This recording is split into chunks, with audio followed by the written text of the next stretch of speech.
The views and opinions expressed by tonight's guest and topic of discussion do not necessarily represent the official policy or position of Spaced Out Radio, Spaced Out Saturdays or Sundays, SOR Media, its hosts, syndicated carriers, or anyone associated with this broadcast. Any rebroadcast, reproduction, or other use of this broadcast or podcast without the express written consent of SOR Media is strictly prohibited. Listener discretion is advised.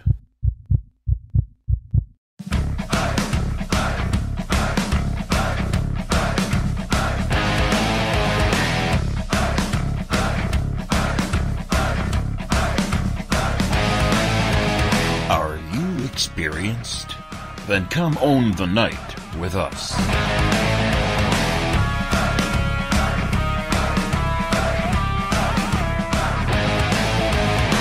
Little brother has taken control, shoveling dirt in every hole. Predators to condemn your soul, watching you and watching me. We're all stationed atop the mountains of British Columbia, live from SOR headquarters. This is Spaced Out Radio with host Dave Scott. We live behind glass curtains and act like nothing's wrong. Soon you will belong. You can follow us on our website, spacedoutradio.com, and on Spaced Out Radio on iTunes. You can follow Dave on Twitter at Spaced Out Radio, and on Instagram at Dave Scott SOR, on Facebook at Spaced Out Radio Show, and on our YouTube channel, Spaced Out Radio. Brother wants to make headlines, be immortalized.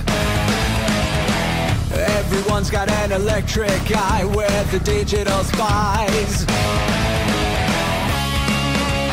watched you for so long. I know you're out there somewhere watching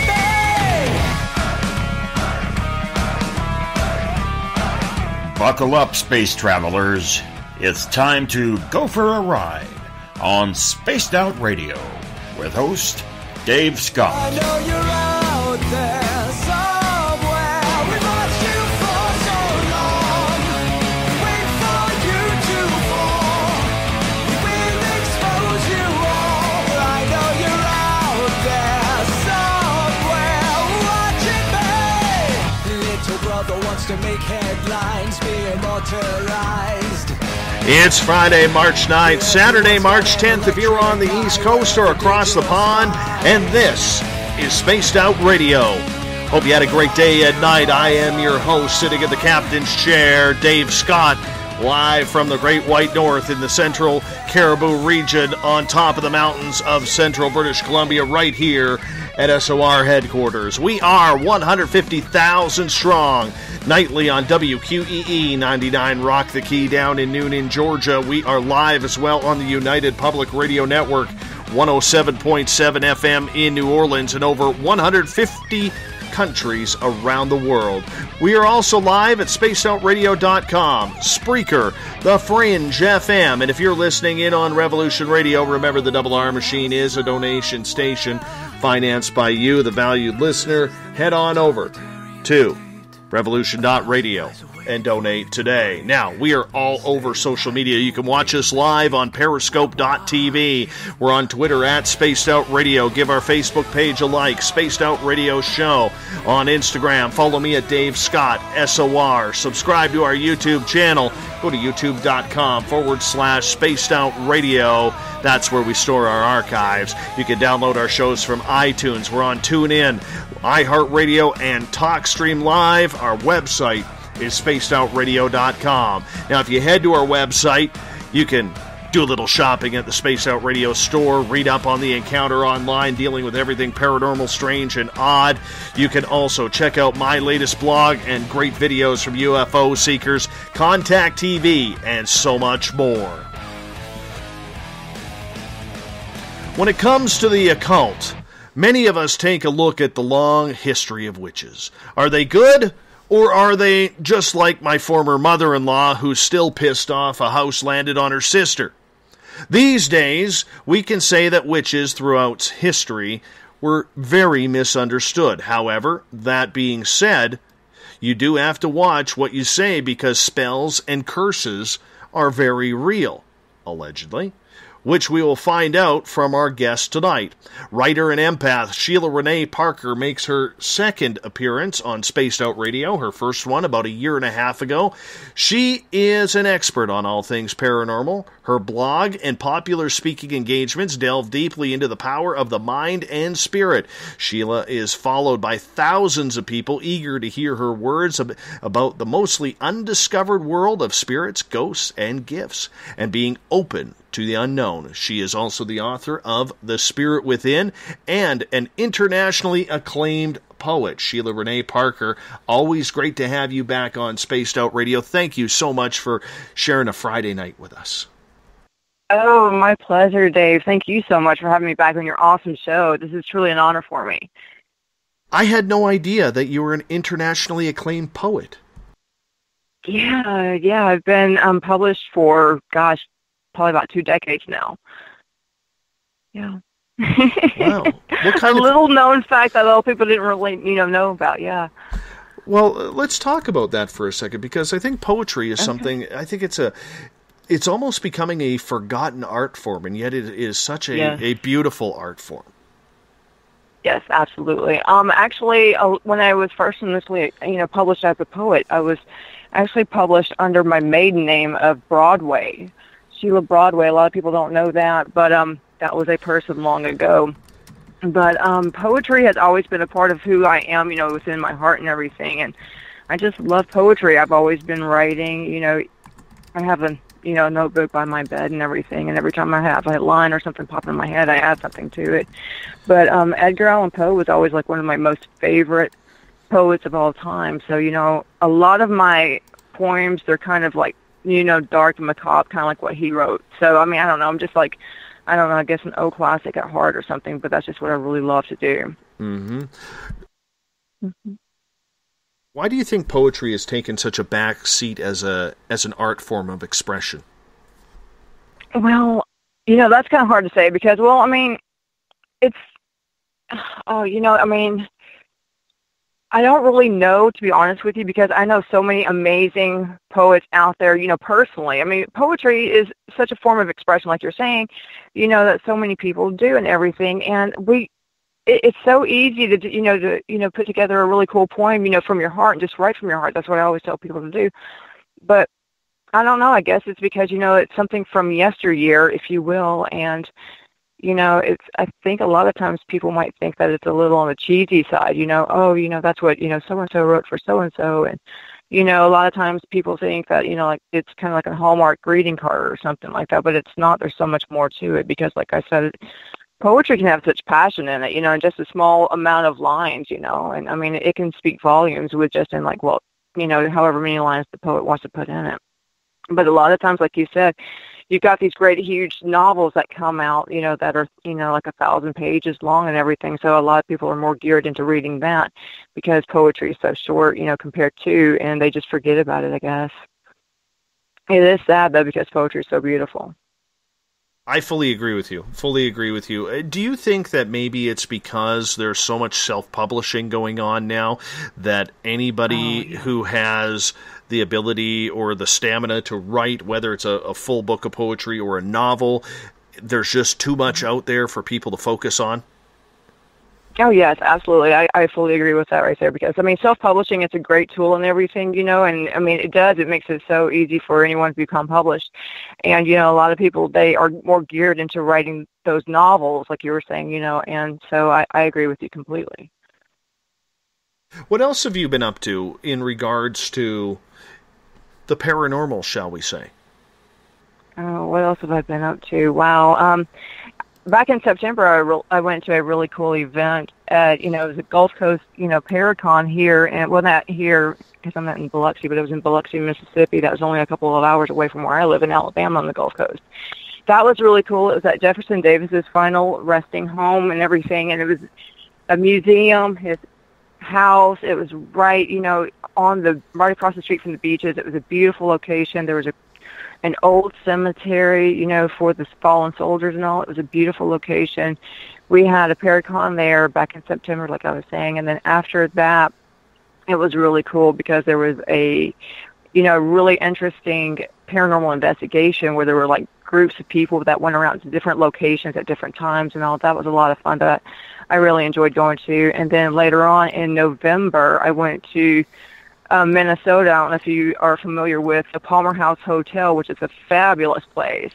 And it was built 100 years ago, roughly. And I went up there for an event because one of my friends was having a film event, and so I went up there in honor of that. And after, at the end of the event, it was a whole weekend long. 2 nights in a row, we did paranormal investigations at the Palmer House Hotel, and that was pretty fantastic as well. So, I've been having a lot of fun with that. So I've been going on some paranormal investigations. Would I call myself an investigator per se? Not necessarily, because I still consider myself as, a researcher, because I don't have all the equipment, the K2 meters and all of that other stuff. I don't personally own any of that. But if I'm invited to go to, on a paranormal investigation, I'm more than happy to join in. So you're a believer.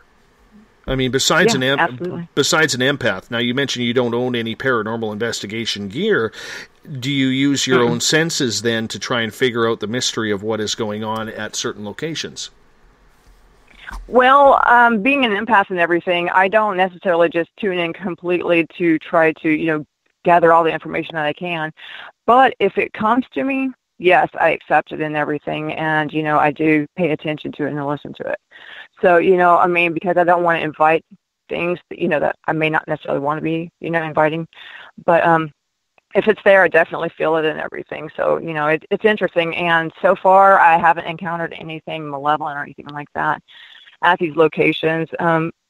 Did I witness things? Yeah, of course I did. But it was pretty cool, though, because I don't believe in tampering and provoking, the spirit world, but I do respect it fully, wholeheartedly, but if it's there to listen to, I'm there fully, to be aware of it. Do you enjoy an investigation, or is it something that you feel is part of the job because of the field you have chosen? Well, honestly, I don't. Okay, when you go and you do something from your heart, I don't think it becomes a job per se. I do it because I enjoy doing it, and I do enjoy investigations for the sole reason because I like to be able to learn as part of the research, and I like to be able to help people.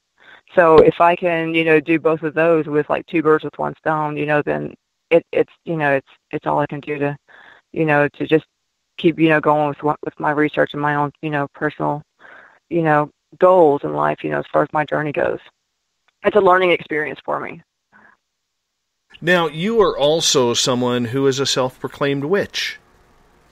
Well, actually, I'm a Wiccan. Okay. Wiccan. Yeah.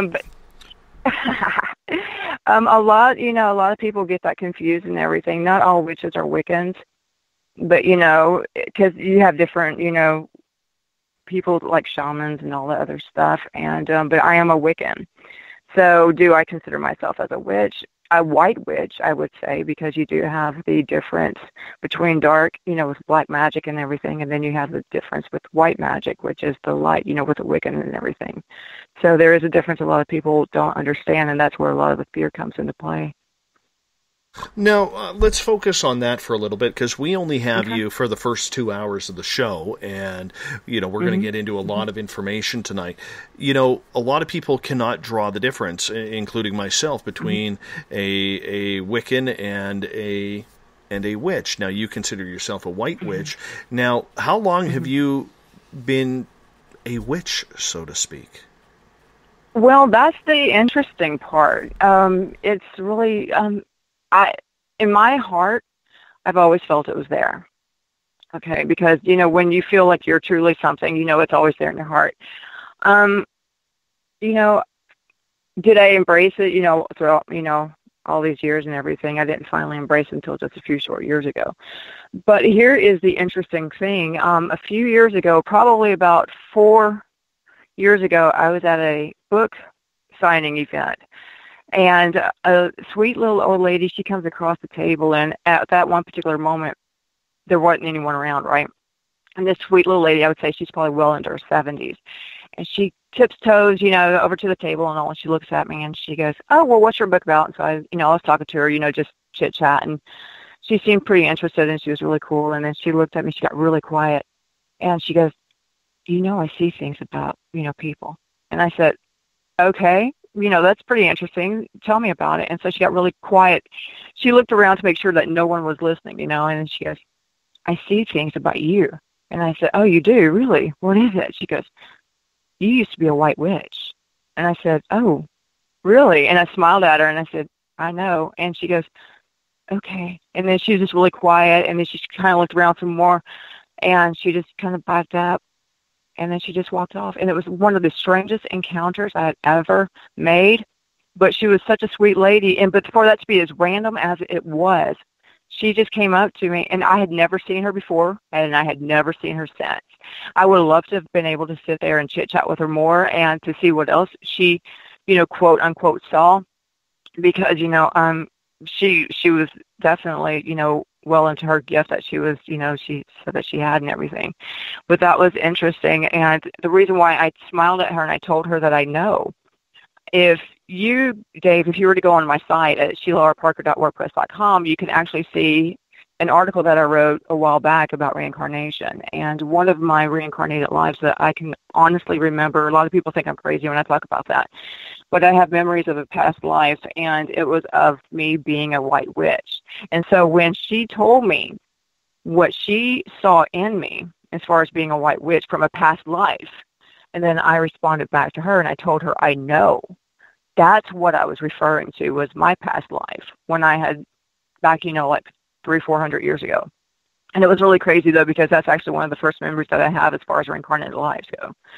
So, yeah, has it always been with me? That's the reason why I say, yes, it's always been with me, because it wasn't just in this life. It was in a previous life as well. So you are big on the reincarnation. How many lives have you figured out that you've been through? How many incarnations? 3 that I know of. I've been told by other people who have read me that I've been here many, many times. But I know a lot of people think I'm crazy for saying all that and everything. But you know what? I'm not here to judge them, so I'm not going to ask anybody to judge me. So, but I know of 3 lives that I have memories of.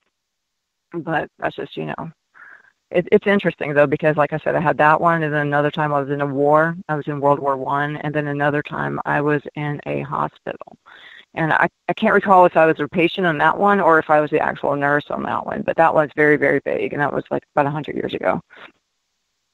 So the last one, I'm a weird one, Dave. Oh no! I mean, if you were that weird, your hubby would have said goodbye a long time ago. So you're gonna have some normalcy to you. I remember my last previous life, and it came down to a dream, and this is way before I started the radio show, but when I was 18 years old, from the time I was 3 until 18, I had dreamed about being a pilot in the Canadian Armed Forces. So wow. an Air Force pilot. And then right after I turned 18, for literally 3 months straight, I had the same dream almost every night, where in the town I grew up in, it had one of the largest air shows in the world. And I would be flying in this air show, and all of a sudden, I couldn't pull out of a loop. And I would... Wow. And right before the jet I was flying would hit the ground and explode, my body would leave the craft, and I would be watching myself die as it hit. And I would be in the crowd watching this happen. And it was... I had that for almost 3 months, and then all of a sudden, I got turned down by the Air Force because at that time they had shut down they had a hiring freeze up here in Canada. I know that sounds strange for our American listeners, but up here, our military is much smaller. So there was a hiring freeze. I couldn't get in. And then by the time they opened it up, I had pins in my knees, and I was done. And so I talked to a psychic who is familiar with this show named Derek White Sky Cloud, and this is going back 15 years now when I met him, and he read me, and he said, you were a fighter pilot. And I said, where? He goes, in World War II. He goes, you were shot down in the Battle of Britain, and you crashed once and survived, and then when you were healed up, you went back up again, and you got killed that time. And he goes, so you've already done it. And he goes, in regards to the dream, it's showing that that's not meant for this lifetime. So that's when I actually started believing that maybe there is something in these previous lives. So you say you've had 3 of them. Do they come to you in great detail? Oh, yeah. Oh, absolutely. Like you were saying about your dreams where every detail, minutely. With mine, it's the same thing. And I know that they aren't just regular dreams, because sometimes you go to sleep and you dream the weirdest thing, and then you wake up, barely remember it, and then you won't dream about it again. With me, with my, like if I have a vision or something, it's repetitive. And the dream will continually happen until as a memory, or if it's a premonition, because if it's a premonition, then I know it's about to happen, then, you can tell the difference with that as well. But yeah, they're definitely vivid, and like even down to the smallest detail as far as like your hair is, or, your clothing or anything like that. I'm sure you can, like you were saying, you had all those vivid details as well. So it's pretty interesting how, how our memories can stay with us from one life to the next, and then while other people, they don't experience it at all. So, and that's why a lot of people don't believe in reincarnation and things like that, because like that's why I told you I was weird and I was joking, but yeah, because I have all these vivid memories and stuff. A lot of people chalk it up, oh, Sheila, you're just really creative, you're a writer, yada yada yada. Well, yes, I am a creative writer and everything else, but, a lot of my creativity comes from former lives and everything like that, and, there's some truth to it. I don't just make this stuff up because there's a basis, it's me, it's my life, so, I know a lot of this is truth, and so, because a lot of people were asking me, oh, is your writing, is it fictional? My novel, The Spirit Within, it is fictional, but if you were to go to my site, a lot of that is based on my own personal paranormal experiences, past life situations, other people's, paranormal experiences and things like that. So my site is based on, reality and factuality and, basis, things like that. So I do believe in it wholeheartedly, Do you believe then that there is a time between lives that you have to maybe wait a little bit? Or do you think it happens quite quickly that once you're gone, you're immediately being transported into your next phase? Or do you get a time out where you get to take a vacation? Perhaps all of the above. Because I think so. I think that, it just kind of depends on your lifeline and, what, you're ready for as far as, because I believe that we reincarnate, from one life to the next, is to carry on a life lesson, to learn from. You don't just go from one life to the next just because, you're like looking for the next big thrill or something like that. But I don't know, like maybe when, like for instance, if I die, one day maybe I don't come back for another 100 years, or maybe if I die one day, I'm sure it's happened, where I came back in like, days later, as an infant. I don't, I think any of that's possible. I think it depends on, if you want to, you can kind of go into like your soul contract or anything, what you signed on as far as having your soul, like when, at the very beginning of all time, we all have our own mission and I'm not going to say life, but as far as our soul's life goes, because, the soul's life is different, than the human experience, if that makes sense. I know it's a hypothetical question for you, but why do you think we don't remember as much of our previous lives? If this is so real, if this is truly happening, you think there would be more memory of it happening than just a couple of vivid dreams? You know what I'm saying? That's an excellent point right there too, but you got to stop and think, the mental capacity of the human brain, we can only remember so much. If you've been back 4, 5, 6 times, whatever, to be able to retain all of those memories, it would be like a computer having an overload. I think that would be too much. So, and a lot of people, they can have a mental breakdown, with a lot of things like that. So, I think it's actually our brain's way of protecting us. I think honestly, so too. sometimes we're not meant to remember everything. Yeah, exactly. I don't know if you've ever heard of Sandy Mack. Now, Sandy is someone, she's been on the show a couple of times. I'm trying to track her down again to get her back on, because she actually does a lot of healing in this lifetime from previous lifetimes. So, for instance, a good friend of mine, Corey, who is like a sister to me, she suffers from epileptic seizures. And when she was regressed by Sandy, she was able to find that as a young girl, she was blamed for something. She lived in Egypt. She was blamed for something that she didn't do, and she was stoned to death. And one of the stones hit her on the side of the head, which happens to be where her seizures begin. And when they took away that pain from the previous lifetime, I think Corey is nearly seizure free now, and it's been a couple of years. Like she has the odd one, but nowhere near where it was in the past. See, and that right there is, to me, is proof. I mean, because, that right there, you removed it from a previous life. And, that right there, because we carry it, from one life to the next. And since she was able to let that go and she got, help for it, she's much better. So that right there is proof to me. I think that's an amazing story. That's quite interesting. Well, if you ever get a chance to speak with her, you'll be blown away. And like I said, I am going to have her back on, and when I do, I'll let you know, because we'll do a call-in show that night where people can actually get healings from her through over the air. It's pretty cool. It's really cool. Oh, I bet. That's awesome. Yeah. Definitely keep me posted. Marty says on Twitter at #SpacedOutRadio, I think you don't want to remember because you don't want, or he don't, pardon me, let me rephrase that.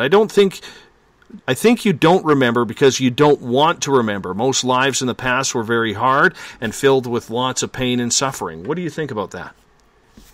I agree with that one too, because honestly, pain and suffering, a lot of times, especially in the older days, things were so much different, things were more, they were harder to an extent, to where nowadays we have like all of this technology that can assist us with doing this and doing that, where everything back in the older days, it was a different time and it was, more stressful and everything to an extent. And why would you want to bring that into the next life? I think it's part of the healing process, maybe, like we were just talking about, to forget it. And God, I wouldn't want to remember all of the stuff, from the past if I had been hurt and everything. Because, it's just like with this life, whatever hardships we got, going on right, with our lives, do we want to bring that into the next life after we leave this life? I wouldn't want to, because I would want to pretty much start over with a clean slate. Well, let's get back into why we have you on tonight, which is witches and spells and curses. We're going to get more into spells and curses in hour number 2 and how they tie into the paranormal as well. But with witches, why do you think witches throughout history got such a bad rap, and yet today we don't see the hatred and the loathing of wanting to burn any type of witch, good or bad, at the stake anymore? Well, back in the older days and everything, what a lot of people don't really, understand, like I had just mentioned earlier, being a white witch back in the older days, white witches were known as, like the counselors, the healers, and kind of like like a doctor, like a shaman or something like that. People would just go up to, them because they were knowledge with, herbs and medicines and things like that. And, for white witchcraft. And, what was really bad, because with anything you've got good and you've got bad. Energy is good, energy is bad. Witches out there, there are witches out there that do practice, the dark arts, and, that's been going on for centuries as well, even, thousands of years, even that. And it's the ones that do practice the dark arts, the dark magic, they're the ones who've given the white witches the bad names, the bad raps. And, centuries ago, that actually was, the downfall of the white witches, a lot of the times and stuff like that, because it was fear of hysteria and things like that. Because if you go back to if you do research and everything, and you look back at the Salem witch trials that happened in the, the late, 1600s, a lot of that went back to ergot poisoning, because that was a fungus that was poisoning, a lot of the crops and everything, with the grains and stuff and the rye bread and all. And that's what they used to make their bread because, it was their crops and so it was readily available. But then when it got contaminated with the ergot, that was like a hallucinogen and stuff like that. It would mess with the brain and everything. And then when, say Sally Sue down the road saw, she had ergot poisoning and, she was hallucinating and, she could see, her neighbor that she got ticked off with, she could accuse her of being a witch and all of this other crazy stuff. I mean, it was a crazy time if you do your research and everything. And that's another reason why, witches got like such a bad rap and everything like that because, it's misunderstanding, it's misinformation, it's fear. But the ergot poisoning and all that had nothing to do with the fungus, actually, the ergot fungus. That had nothing to do with witchcraft or any of that. So, I mean, that was a lot of times, from back in the centuries ago, it was just a fungus. And a lot of people gave that, all because it was witchcraft. It was due to the devil and everything like that. But witchcraft is not necessarily it's not like the devil. Like, I'm a Wiccan. I actually don't even believe in the devil. But when I openly speak about my beliefs and everything, I just want everyone to be fully aware that it's my belief. I can only speak on my behalf. I'm not speaking on the behalf of other witches out there. I'm not speaking on the behalf of other Wiccans out there, other pagans out there. I am speaking solely, for my own behalf and my own experiences. But as far as like going back to me being a white witch centuries ago and everything, from what I remember and everything, I was a young lady in my 20s, and a lot of people did come to me for guidance and for the medicinal reasons and stuff like that. And because I can remember down to the plain brown dress that I would wear and everything. And actually, I remember my own death in that life. I remember hanging in a tree and looking down on all the people that I used to help, and they were all looking at me in fear. And again, that's the same life that lady at my book signing was talking about too. And so when she was telling me that was even more confirmation for me about my reincarnated life. So witches have been sorely misunderstood for many, many years because of misinformation. That's why I tell people, don't be afraid of what you don't know. Always, research and everything. Yeah, there are people out there that, study dark magic. I'm well aware of that, but that doesn't mean that I practice it because I don't. There's a fear. It's actually called wiccophobia, and that's the fear of witches and witchcraft. And I kind of think that's funny because if you were to meet me in person and to sit down and drink a cup of coffee with me, you wouldn't have any reason to fear me, even though I'm a white witch, and I'm a Wiccan and everything. I am probably one of the most mundane, one of the most harmless people you will ever meet on on the face of the planet. So, I mean, it really floors me that people have such a fear based on, centuries ago. But like you were saying, people are starting to become more aware and more open-minded with, nowadays. And so I think that actually helps, and people are becoming more, I don't know, just more diverse. I think that's helping a lot too. So, and as weird as it may sound, the internet helps with a lot of research for a lot of people because, there are so many wonderful people out there that do the research and help to spread the word, about fear, to open people's hearts and minds and stuff like that. Because that's why I do my site and everything, because I want to help eradicate fear. If you have a question, please come and, go to my site, and I'll help you out and everything. But, just don't fear me just because I'm a Wiccan. That doesn't mean I'm a bad person because I've got a good heart, And, Wiccans, we're all about, peace and harmony and stuff like that, And if you look at a lot of my posts and stuff, I end a lot of my posts with love and light because that's what I try to promote is, like positive vibes only and things. I don't believe in in scaring people. I believe in karma. That's going to come back on you. So do your friends then carry a water bottle with them just in case you start to get a little out of hand and they got to douse you a little bit? No. I'll drink water and I'll put some lemon water in it. Oh, sure. Yeah, fake news. I know, I'm teasing. I'm teasing at that. I know you are. Gail would like to know if you could discuss a little bit about Wiccan beliefs. Okay. Again, I'm speaking solely on my own. I am what I would consider as a solitary Wiccan. I don't belong to a coven or anything like that because I follow my own path. But Wiccan belief, though, if you were to look up the Wiccan read, basically it follows through with 8 words at the very end of the read, and it says, "And it harm none, do what you will."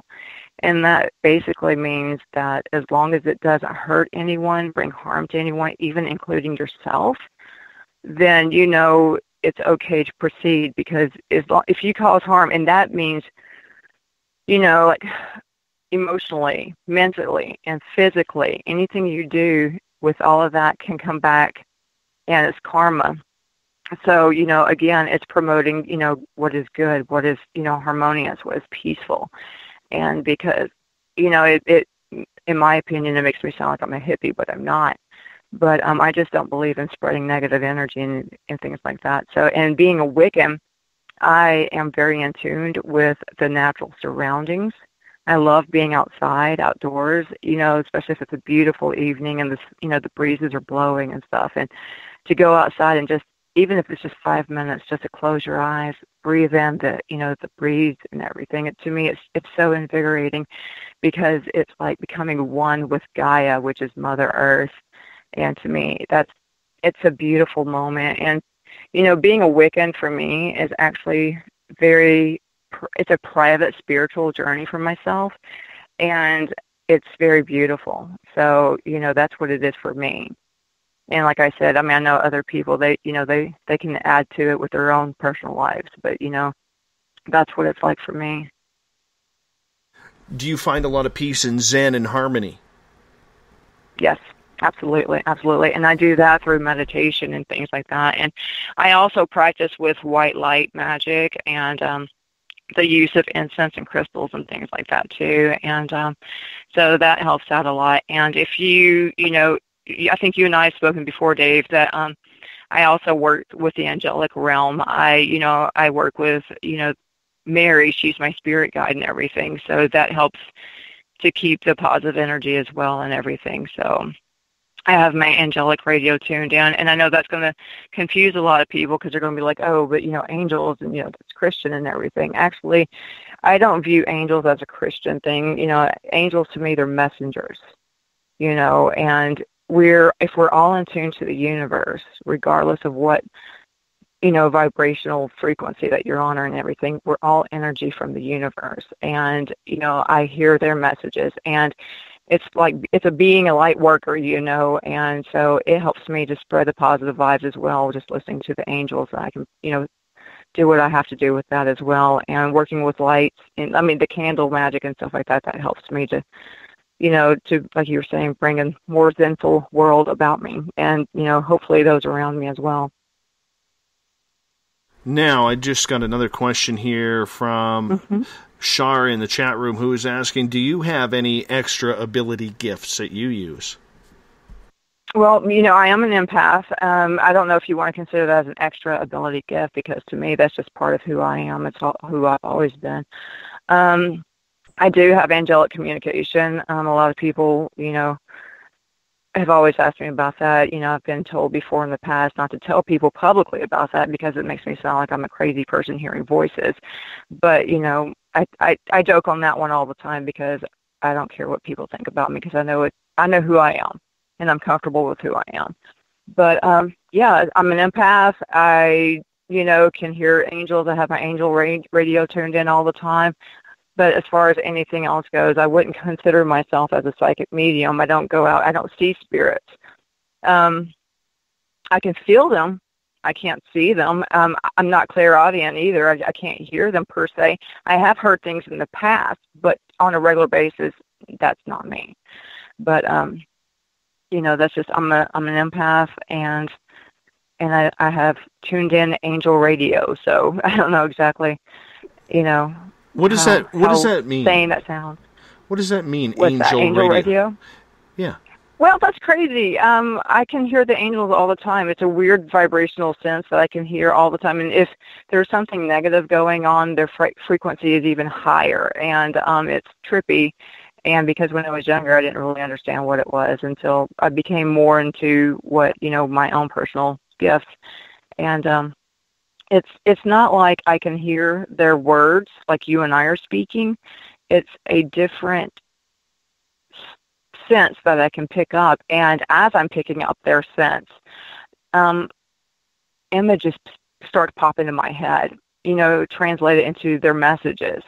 And, that's what it's like for me. Like, for instance, if I've got a lot going on in my brain, and then all of a sudden the frequency gets even higher and I can hear them even louder and everything, I've actually had to tell them to tune it down because they were too loud and they were quite distracting. But then that's when I know that their message is really trying to come in. Is the higher it is, the louder it is for me to hear it. No one else can hear it. It's only me. And again, that makes me sound even crazier, and I'm okay. I'm not certifiable, I promise you. But yeah, that's why I tell people I always have my angel radio tuned in. I don't have to do anything. It's tuned in for me. Now, can you hear them audibly? Like, when you're listening to them, is it just sounds they are making, or is it actual language? Well, actually, it's weird because it never gets turned off. I can hear them right now, actually. It's really, really low.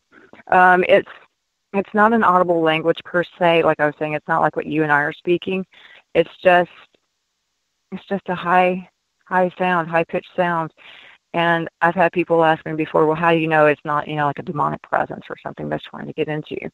Because if it was a demonic presence trying to get in, no matter how a demonic presence tries to mask their true intentions, they can never truly exhibit pure love and light, okay? And when I say, what I mean by saying that is because when with my angel radio and the presence of my spirit guide and all of the other ones, I can feel them, and it's purely of love and light.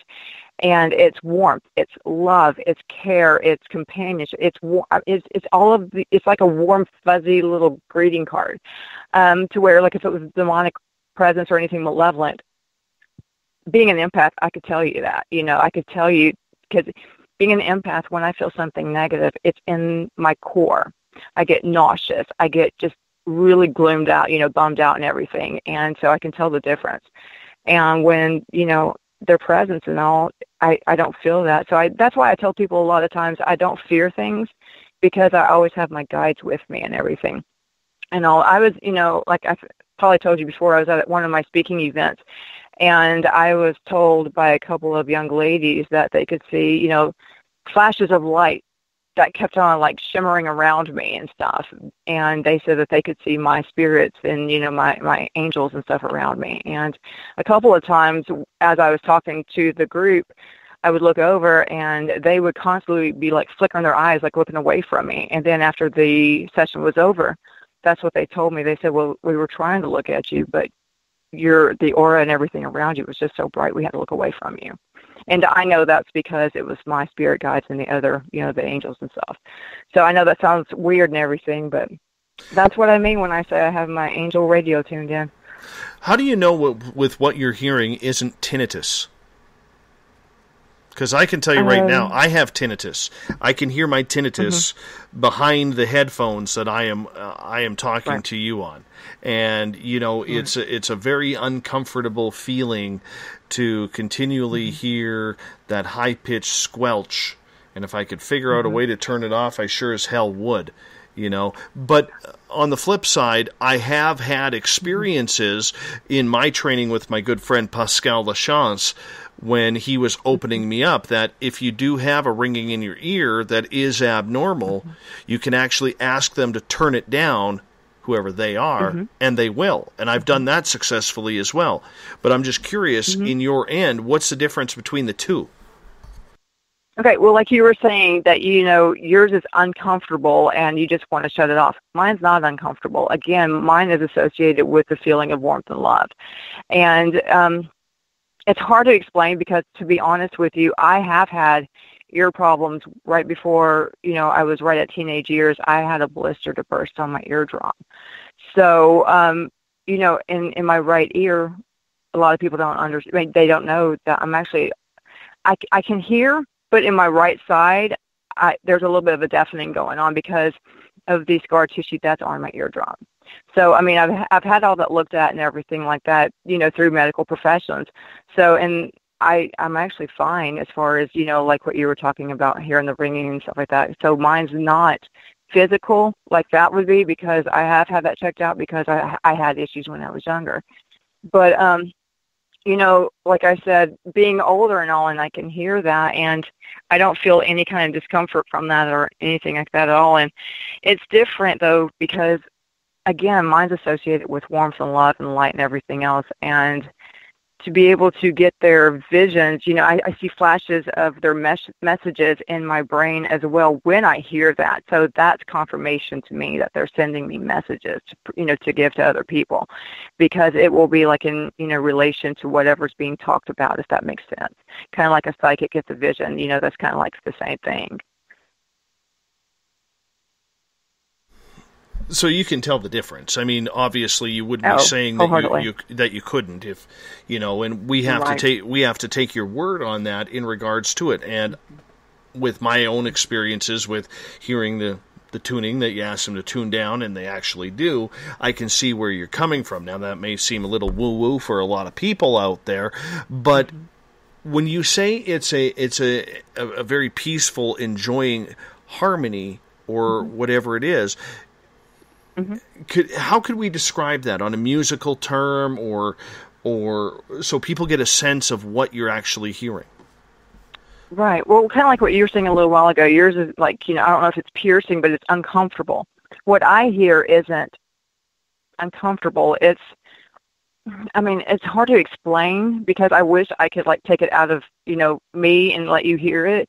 But because even my own mother asked me, she goes, "What's that like?" And it's beautiful. It's beautiful, and it's not scary. It's not piercing. I wouldn't consider that as piercing or agonizing or uncomfortable. But it's beautiful, and there's just no other way I can describe it. I mean, like I said, I wish I could take it out of me so I could share that physical aspect, or whatever, with you or any of the other listeners. It's just pure beauty to me. That's what it is, and I welcome it. And like I said, earlier, I know it makes me sound like I'm crazy and I'm weird and everything, but, I can only speak for my own personal life. I can't speak for others, Now, being a white witch, do you also follow the Wicca guidelines of Wiccan holidays? I keep thinking I'm saying wicked instead of Wiccan, and I don't mean to. I know. But Wiccan holidays and special events, do you take part in those ceremonies too? And if so, what are they like? Well, actually, like I was saying, I practice, I go my own path. And I, to an extent, like Easter, Ostera, I celebrate that as Ostera here at my house. And I even have decorative little Easter eggs, and I actually colored them and put them out last year, and I post them on Facebook and everything. And Ostera with my little pinnacle on there and all. I was really proud of that. And like Halloween, that's Samhain, and I do a lot of things with the triple moon goddess and things like that, because to me those are just absolutely beautiful images and stuff that I incorporate throughout my house during certain times. And but it's in Christmas, Yule and everything. And but I still, I grew up. This is the crazy part. I grew up, in a Christian household, so. And mainstream society and everything, I'm not dancing on anyone's toes or anything, but, the holidays are what they are. And I incorporate from my own house with my own family, the beauty of it all. Now, to go out and say that I strictly, will, do all of these other things, strictly, with the Wiccans and, the guidelines and stuff like that. I don't have a Wiccan guideline book that I follow to a T on a daily basis, because again, I'm solitaire, I practice on my own, I do my own path, and I follow what I feel right is in my heart. But as far as the holidays go, I just go with the flow. And because the way I look at it, life is meant to be enjoyed, and I'm going to enjoy every minute of it that I possibly can. So, and I just want to spread that with my family and share those, beautiful moments with my family. And so Ostera, people celebrate Easter. Halloween, I practice, I celebrate Samhain, and that's actually a very, that's my favorite holiday of all. I love that one. My house gets completely decked out in October. I have my little witchy symbols and everything. And people walk in, they think, "Oh, your house is so cool." And I'm like, "Thanks." And they're like, "Oh, you got these witchy symbols." I'm like, "Yeah, I do. It's really neat." But yeah, so. Well, you just bring up I embrace it. You just bring up a good point there, where you kind of, do you keep your faith a little bit private because people don't understand? Yes. And how does that make you feel? It's sad to an extent because, okay, with all due respect, and again, I grew up being Christian, and I have friends of many faiths, of many beliefs, and I love them all wholeheartedly. But, because of years in the past, with all the fear of things, it's hard for me to, openly talk about certain things because people look at me. And they automatically, place judgment and everything, which is horrible because I wouldn't place judgment on somebody because of their spiritual path or their religious beliefs or anything like that, because I don't believe in placing judgment on anybody, because that's just wrong. Because, I guarantee we all have our differences, but why should that, I should be able to openly, be who I am. And have my beautiful, my pinnacle on my necklace, and be proud to wear that just like a Christian would wear their cross, But if I have that openly, a lot of times people will look at, "Oh, you got that on because it's Halloween," or, "Oh, you got that on because you're watching some movie." No, I have it on because it's my belief, and I actually have a little bitty sterling silver pinnacle, and it's the cutest little thing, and I bought it online years ago, and I had it on a necklace, on a sterling silver necklace, but I had to have it hidden behind another charm because people would sit there and call me out on it. And my kids were younger at the time too, and I didn't want to sit there and cause any kind of, misinterpretation or anything. I didn't want to embarrass my kids or anything. And that's what's really sad though, because, even though people are becoming more open-minded about things, there are a lot of witches that are still quiet because of misunderstanding and misinformation and stuff like that. But, if they truly knew who I was, like I said a little while ago, I am one of the most harmless people. I'm very loving, I'm very affectionate, and I would never cause harm to anyone. So, why would you fear me just because of my spiritual path? I know there are people out there of other faiths and other beliefs and what have you that are mass murderers, but does that mean the whole entire people in all of the religion are the same way as that one person? No, that doesn't mean that. So, like the old saying goes, one bad apple spoils the whole bunch for a lot of people, and that sucks, Kimba has a question for you on Periscope. She is asking, do you believe, Sheila, that all angels are with you at all times, and are some of those angels bad? Oh, no, actually, that's a great question, too. And I don't believe that all of the angels are with me because there are so many beautiful messengers out there. And think about all the people on the planet as well and everything. They can't all be with me. That's just selfish. I wouldn't want that much on me anyway. But no, and if, again, that goes back to being an empath, I can feel good and bad. I don't believe all angels are bad, I just, from what my own personal experience, I've never had anything bad like that. So from my own personal experience, I would say no to the bad angels because I think angels are positive love and light, So, that's a great question though. We only have about 2 minutes here before we got to go to break, and it's been a very, very fast hour. When it comes to your personal beliefs and spirituality, how has this affected your family? Because, first and foremost, you are a wife and mother. Mm-hmm. Oh, man, my family, my husband and my kids, absolutely 100% supportive, man. I could not complain about that at all. They've, like I said, I wouldn't just go out and profess to everyone because I don't want to, again, my spirituality, my beliefs, that's very private to me because I think it is a beautiful journey that I'm on, and it's helped open my eyes to many, many things. And my family's been very supportive with that, so I could not be any more blessed. And if you see a lot of my posts and everything, I always use the word blessed and grateful with a lot of things because that's how I truly feel. Well, you're lucky then. You are in a lucky situation because you do have acceptance from family. It must really wear on your own emotions being an empath when you talk to people where it's complete opposite. Well, the looks that I get from some people and everything, and being an empath, I can feel their disbelief, if you will, and everything. But then I have to remember they're entitled to their own beliefs just like I am. So, we're not all the same. And to accept, to be able to accept that, and just move forward, because there's no need in dwelling on, because they're who they are, I'm who I am. So I'm good with that. I'm going to get you to hold on as we are going to hop out for our first break of the night. Our guest tonight is Sheila Renee Parker. She's an author, poet, into the paranormal, witch, and we're going to talk spells and curses in hour number 2, and we'll get into some paranormal as well. In hour number 3, Rich Giordano is going to join us from the Paranormal Code. We're going to get into the latest To the Stars Academy video that was released today about UFOs. We got a lot happening tonight. We'll be right back with more Sheila Renee Parker right after this. Find your escape where time has no limits. It's about living today and cherishing the heritage of yesterday. A spirit of adventure for what is new, with the nostalgia of the past. Your timepiece is a reflection of who you are. Life surrounded by beauty from the world around us to the soul within. EscapeWatches.com. There is no time like the present to enjoy your escape. Use promo code SMF2017 for your 20% discount today.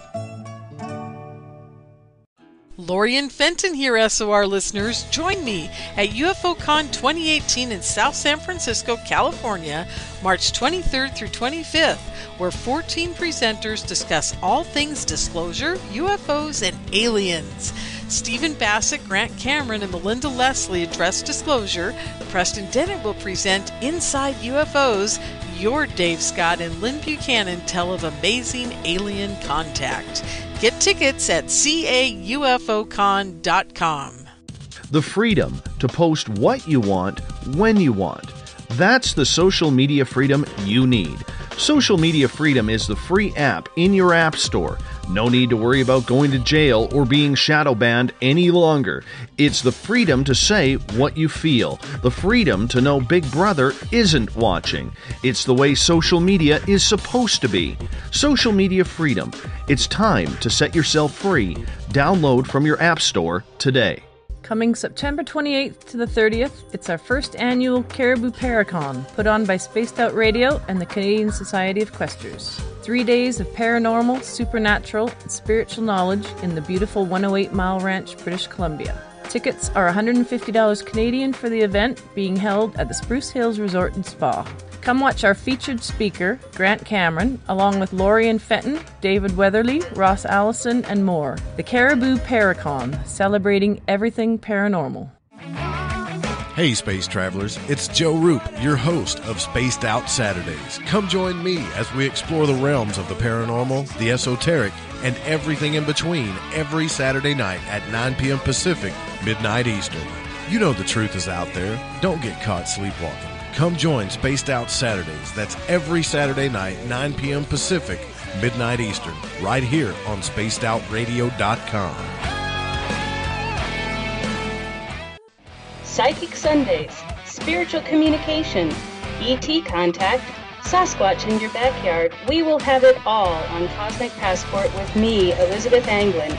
Each Sunday, starting at 9 p.m. Pacific, midnight Eastern, at SpacedOutRadio.com, I will take you on a journey of enlightenment. The goal is learning from the soul on out. We'd love it if you joined our experience. Cosmic Passport, heard Sundays at SpacedOutRadio.com. 365 days a year, we're in the field, investigating UFO sightings, talking to alien abductees, and visiting secret military locations like Area 51. We're UFO Seekers, official partner of Spaced Out Radio. Follow our daily search for the truth at ufoseekers.com or like us on social media. Catch us on Spaced Out Radio every third Monday of the month as we discuss Area 51, UFOs, and more. And also don't forget to subscribe to us on YouTube.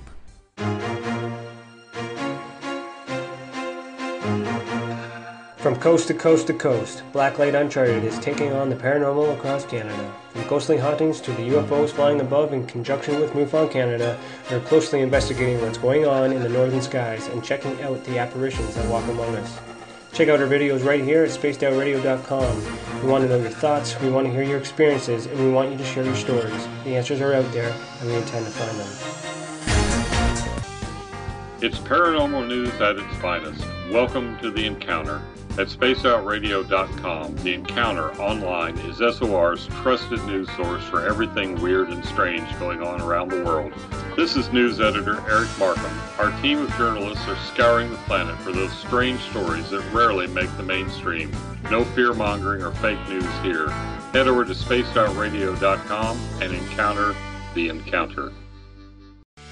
Want to learn more about aliens, cover-ups, conspiracies, cryptids, and the paranormal?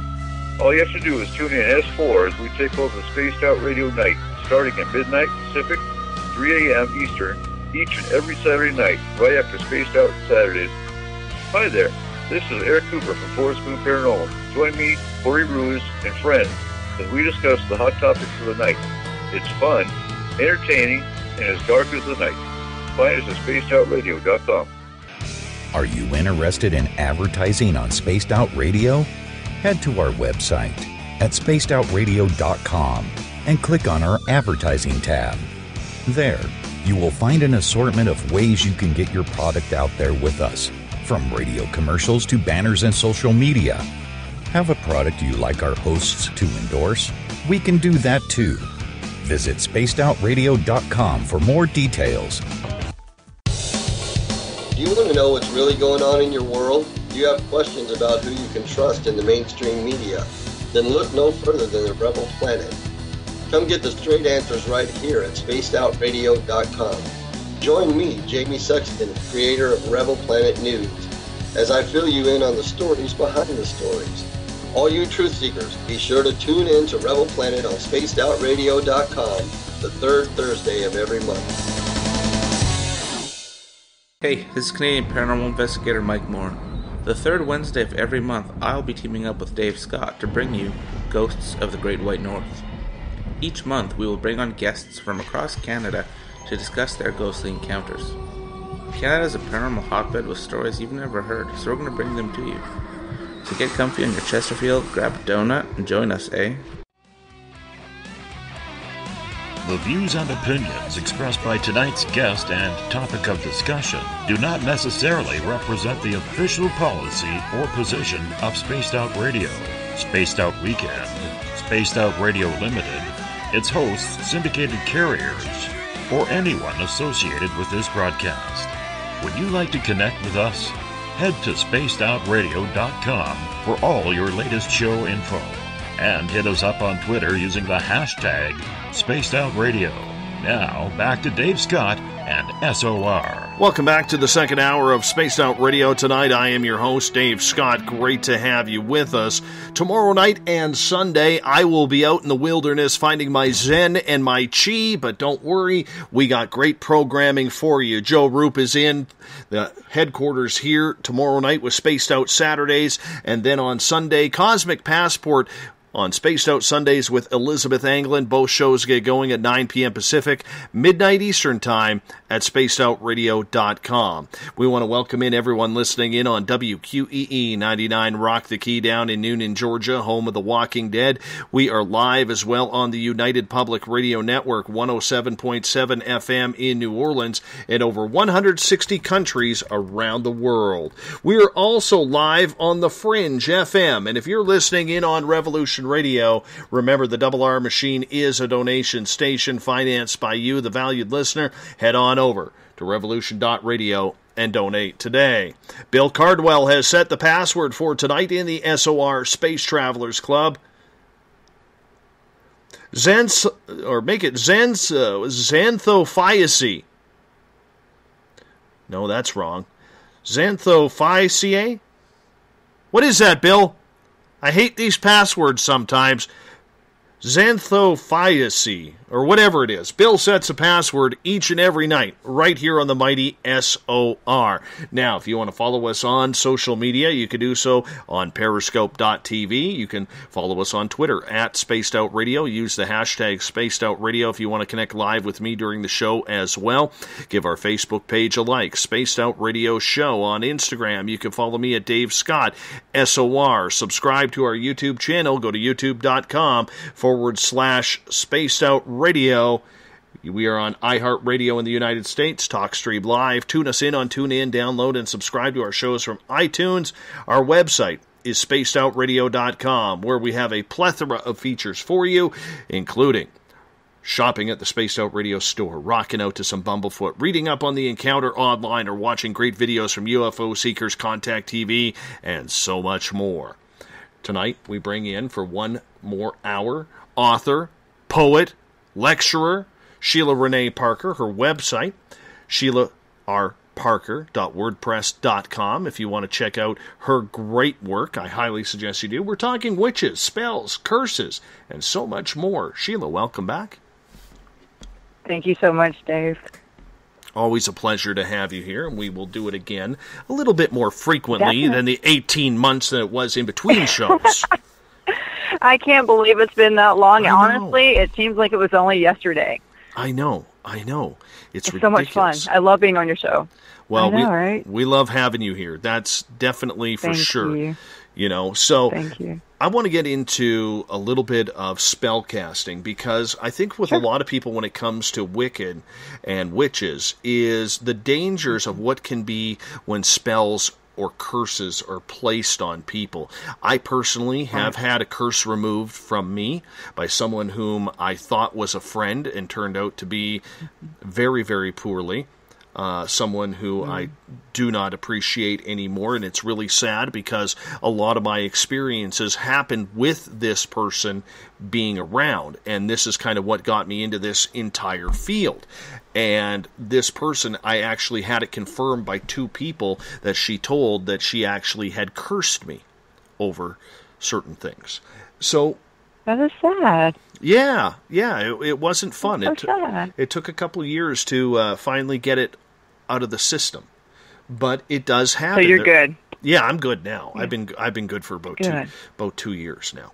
But the idea that someone would use these types of, I don't even know how to describe it, these types of powers for the root of all evil. What would cause someone to do that? Honestly, I'm not trying to, irritate people or anything like that, but if someone feels feels like they have to stoop to such a level to where they have to bring harm to others, I personally think that person has a mental illness. But because who in their right mind goes out and lashes against somebody? You don't do that because it's not right. And what's really sad is because of that kind of situation, or those kind of people that use the dark magic, they're the ones who give people like me and others that practice white magic a bad name. That's why a lot of people fear us, because of those people. And because we don't do that, the ones of us that practice white magic. Now, I've heard of people out there that practice gray magic, and those are the ones who teeter on white and dark. I don't do that because I don't muddle things. I like with the paranormal, I am well aware that those exist. The evil entities, I am well aware that things like that exist, but I don't tamper with them. I don't play with them. I don't, earlier I said I don't believe in the devil. I don't dance with the devil per se, because, you don't want to bring bad things on you. And, for someone to want to cause harm on somebody and put a curse on somebody, I think they might have, I don't know. It's just a sad situation for that particular individual to be in. And, I think they should go out and seek help. That's just my personal opinion. I'm not speaking for anybody else. I'm just speaking my own beliefs. But, because dark magic is something you just don't play with. And what a lot of people don't realize, when someone sits there and consciously goes into playing with dark magic and to project evil onto someone else, that person, the one that's practicing the dark magic, they do not know what they're doing, as far as allowing evil to actually enter into their own lives, if that makes sense. Because, bad things can happen and it goes back to karma, in my belief. You do something bad, it's going to come back on you, so anyone who does things like that, karma will eventually find their path back to them. So, I just highly suggest people not to do that. But, I can't speak on somebody else's beliefs or anything like that, if that's what they do. But I practice white magic. Again, it's love and light. And you were talking about spells, and to practice white magic, to me, casting a spell isn't like, it's not like a spell. Like, another thing that creates more misunderstanding as far as witchcraft and Wicca and all that stuff is, honestly, it's Hollywood and other movies and the shows and stuff like that, because they make witchcraft out to be automatically all bad, or evil or anything like that. And again, it's misrepresentation, and that's why I openly speak about what I am, because again, I don't want people to fear. I try to help, educate people to the best of my ability. I'm constantly learning as well. But, people fear what they don't understand. But, it's sad. You just don't go out and play with dark magic because you don't want to play with fire. I wouldn't want to do that. And I'm sorry that happened to you, but I am glad that you got that, taken care of. And you don't have to deal with that anymore, Dave. That's really good for you. Well, it was a stressful time. And I really didn't know how bad it was until I had a couple people whom I trust actually work on me to remove it, and thankfully they were able to. And basically, it was a destined for failure type of spell put on by this person. And there is, let's face it though, as long as there are people and witches who are willing to do that, there is going to be a certain type of evil reputation that involves the term witch. Of course. And it's fear and everything else like that. And, and honestly, I understand that too, because, again, it's like one bad apple spoils the whole bunch, and that doesn't mean that all of us are bad, because I know I've said it twice already. If you know me, if you meet me in person, you'll see how goofy, corny, silly I am, and I would never inflict harm on anybody, not intentionally, I don't believe in that, because again, it's karma. It's going to come back on you threefold. I just don't do that. And for those who do that, that's their own misfortune, if you will. And I'm on the show tonight talking about this, openly and everything, but I don't want to be like, ticking people off, that do practice certain beliefs and certain things and stuff like that. But absolutely, and I can understand that. But how could you go about? Okay, let's look at it this way though. How do you go about then, as a Wiccan or a white witch, in removing those types of curses that have been put on by someone who is using them for evil intent? Right. Well, very carefully, I would say. And because, again, because things can come back. And anytime when you're messing with evil, regardless of what, the individual who is removing it wants to make sure, they need to make sure that they protect themselves as well, with whatever methods that they practice. And, but you got to be careful, because, even for the healer, for the one that's removing it, it can be a dangerous situation as well. So, you got to be cautious, and it's nothing to play with. And a lot of people, that's like going back to the Ouija board and everything else. They think it's all fun and games, and they think it's hilarious. And you just don't mess with bad things. You just don't do it. I just don't understand why people think they play with it, and it's like playing with fire. You just don't do it. Could you remove a curse? Like, say you came into someone who has had a spell put on them or been cursed. Can you remove it? Do you have the strength to do that, or do you have to bring in like a collage of people to help remove anything negative? I mean, that is an excellent question, Dave. Honestly, I do believe, I feel within my own ability that I could remove it.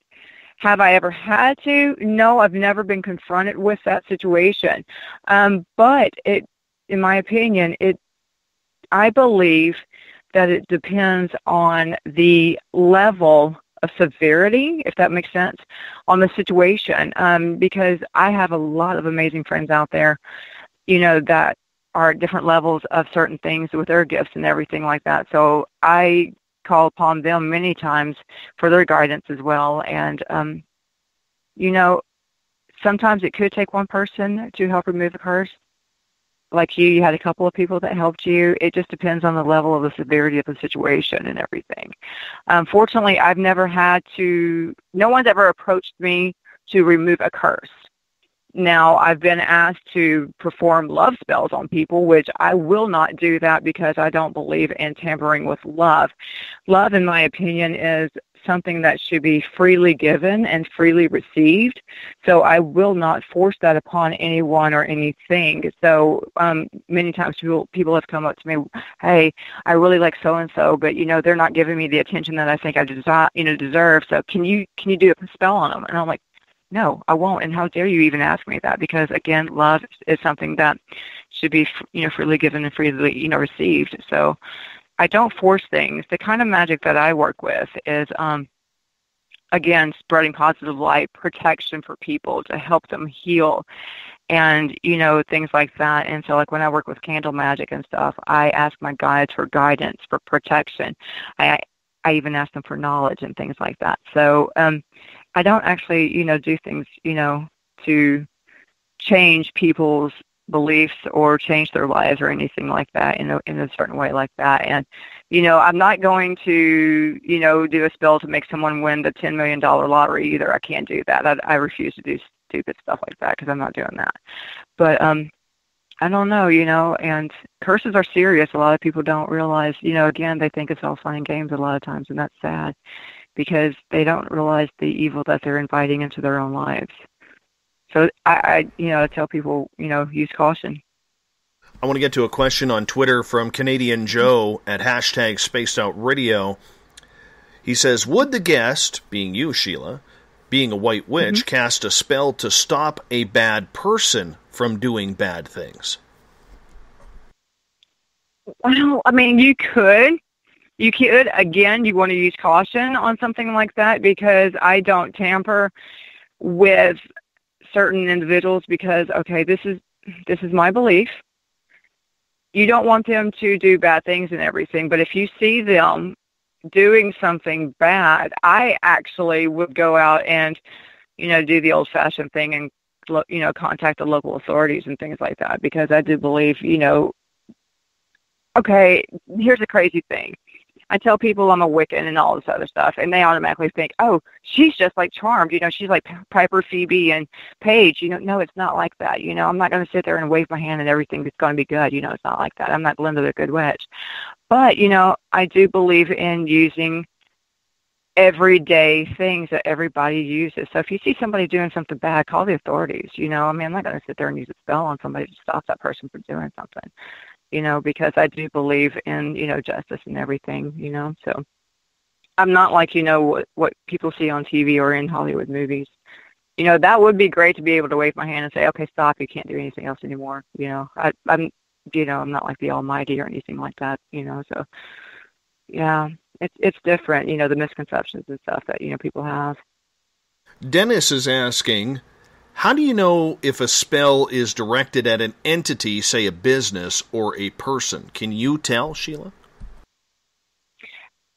Well, I think that's actually a given by the person who has done the spell, who has put the spell out, because, I mean, that's a weird thing, though, because people talk about spells and everything. I don't use spells, per se, to go out and, gain personal interest or anything like that. I actually just do spells to, like, as a prayer.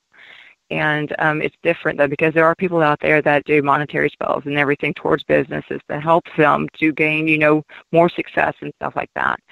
But I personally don't even try to read into that because, I leave things alone and everything because I don't try to put on any more of my own personal plate than what, I can, handle.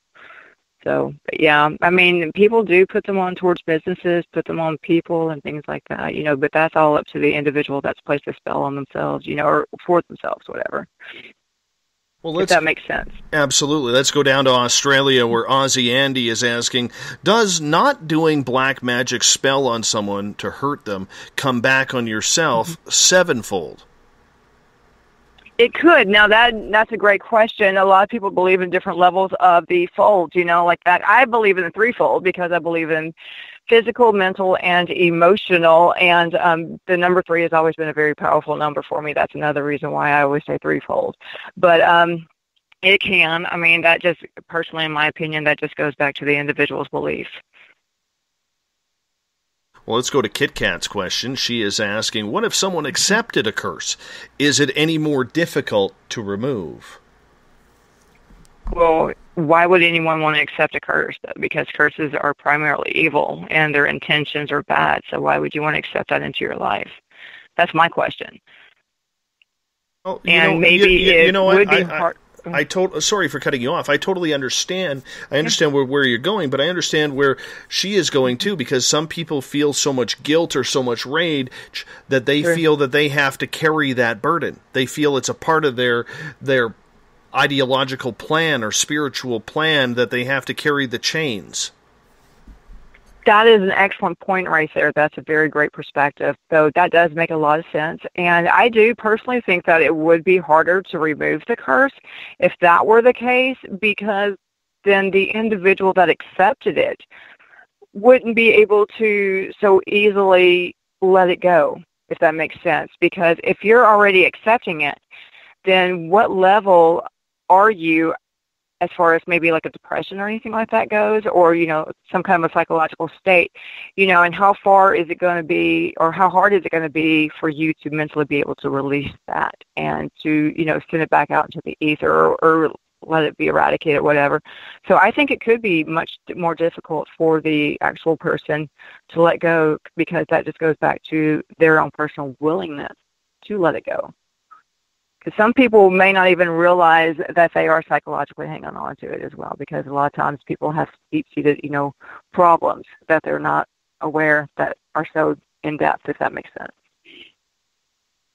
So with people who feel they have to carry that burden spiritually around, can that affect them in the next lifetime? Oh, I believe so, wholeheartedly, yeah, because if something happens and you die in this life and your slate wasn't cleansed, if that makes sense, and you died with a lot of guilt for whatever reason it is, I do believe you can easily carry that on into the next life because you've already got that burden on your shoulders, per se. I do believe that. Shar is asking, when someone wishes evil or harm on you, is that what the curse is, or do they have to do an actual spell to place that curse on you? Well, honestly, I believe that intentions, be it verbally or physically, intended like that without even any verbalization, I think it can be, curses can be born. Because, all right, here's an example. Like, if somebody's thinking a bad thought about somebody else, they're automatically projecting negative energy towards that, that individual, if that makes sense. So is that a curse? Not necessarily maybe a curse, but you're projecting negative energy towards a certain person when you're thinking bad thoughts about them. So maybe that would be like the first level of a curse. You're not necessarily going out and saying, words or something, but I do believe that's a form of a curse in a way, because you're wishing ill thoughts on that person. Negative energy. Let's take this onto a positive side then. What's a good spell used for? Oh man, a good spell. Again, when I don't actually use the word spell when I'm doing things because I use like prayers and stuff like that. Candles, like when I'm lighting a candle and everything, I cleanse my thought process and I ask my spirit guides to protect me as I'm doing it. And I ask for protection for, like if we're going on a trip, say like a road trip or we're flying or anything like that, I ask for protection that, just like you would when you're telling someone safe travels or something like that, you're projecting good, positive thoughts, like safety and love and everything like that. So you're well wishing that person, and when you say, well, I'm going to send a prayer for you because, so and so in your family is not feeling well, they're sick or something, you're projecting positive vibes, you're projecting love and light, and, you're asking for guidance from the universe, or, people say God, or, however you want to say it, you're well-wishing, you're praying for them, and that, to me, that would be a positive spell.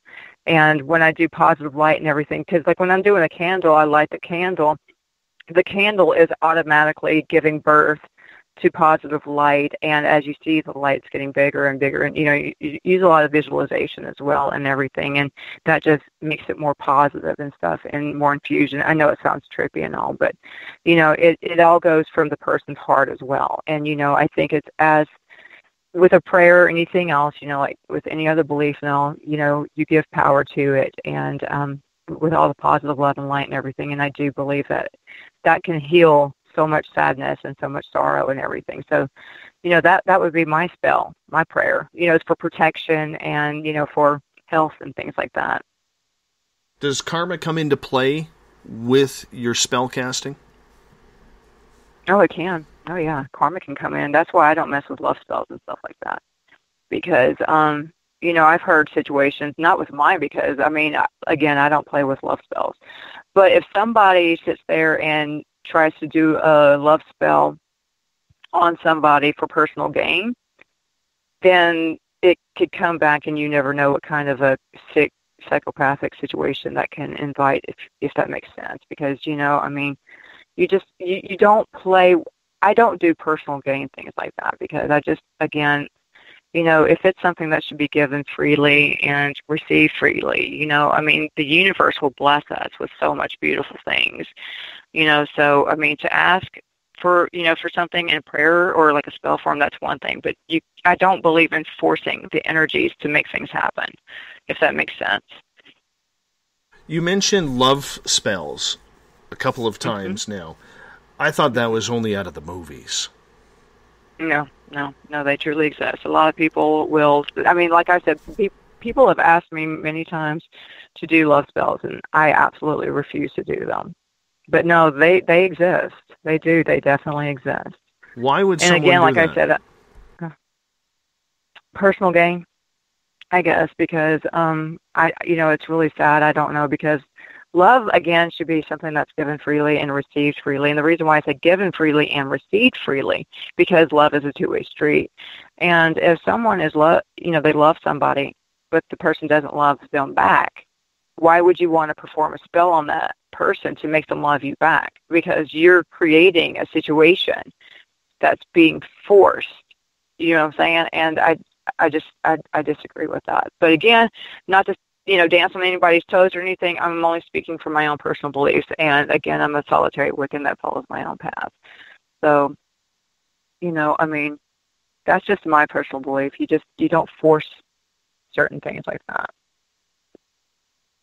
Ron has a question in the chat room saying, does not doing a revenge type spell make you better or easier to heal? I think actually if you're faced with a negative situation, why would you want to do a revenge spell? Because all you're doing is called karma. It's going to come back and bite you in the butt. If you're faced with a negative situation, the best way to deal with that is to not feed into it at all. And like they always say, the old saying goes, turn the other cheek. Because trust me, I have my haters out there and they try their darndest to bring me down, but I don't even say one word to them. I just sit there and just block them or, just go my own separate way. Because a lot of times when people try to bring negative energy towards you, that's just because they want attention from you. regardless if it's good or bad. So the best way to remove yourself from a situation is don't do a revenge spell. The best way is just to walk away and don't even feed into their negative energy, because that actually makes you the better person in the long run if you do that, if you just walk away. From the chat room, Rachel has a question for you. She asks, Sheila, what's the difference then between a hex and a curse? Oh, I don't think there's a difference in my belief. I mean, my opinion, I think it's pretty much the same. I mean, it might be based on different, spiritualities and stuff. It's the way I look at it. It's like you have different names for the same thing. Does that make sense? Okay, I'm an empath. I'm a Wiccan. I'm Sheila. I'm mom. I'm wife. I'm sister. I'm daughter. But I'm all the same person. Does that make sense? So something bad could be considered as a curse, a hex, or whatever the situation is. I think they're all the same, if it's like that. How much does... And I know it's weird that I use myself as a comparison, but, No, that was the safest bet. How much does protection, healing, and grounding protect a person then? Oh man, I think if it's done properly and everything, I believe that protection and grounding can do a world of wonders. Because honestly, I protect and ground myself a lot, and because again, like I said, I work with the angelic, energies and stuff like that, and I'm very fortunate to feel that, and I think it helps me because I tell people all the time, they're like, oh well, aren't you scared of such and such? Aren't you afraid of such and such? I'm like, no fear. And because when I was younger, I used to be afraid of things, but as I got older, I researched, and that actually helped me to, become more aware of things. And I don't fear because I learned from my own personal experiences to ground myself, like you're saying, to protect myself with white light. And, like when I go to a paranormal investigation or anything like that, I automatically ask my guides for protection, and I will emit a bubble of white light and to protect myself, so that way I'm not personally affected by anything negative. I don't bring anything negative home to my family. I don't, because my family, what I do, they are extremely supportive, but I don't want to invite things to come home with them either. So grounding and protection is extremely important. So I protect myself with white light a lot. That's why I tell people white light magic. Go ahead. Have you ever had an attachment make it through? No, thank goodness. No, thank goodness. I felt negative energies before and everything, but I feel that my relationship with my spirit guides, all of that, I feel a very strong connection, and I wholeheartedly believe that has helped me tremendously. So again, I'm going to throw out that word, but I feel blessed with that. So I'm very grateful. I'm going to get to Dennis's question here in the chat room. He says, so what's the use of spells if one chooses not to intervene for someone or help someone beyond oneself? Well, that's a great question and all, but I mean, again, a lot of people think spells because, a lot of times I don't want the word spell to be like misunderstood or anything like that, because there are a lot of people out there that will, conduct spells on certain situations and everything else. But you could do it, but I would just, use caution anytime you use that, because anytime that you're tapping into, certain energies and stuff, you want to make sure that you do everything properly, because that kind of goes in with like paranormal, when you're working with certain entities and stuff like that, you got to be very cautious because you don't want to open the doorway for anything else to come in as well. So, just use caution when you do things.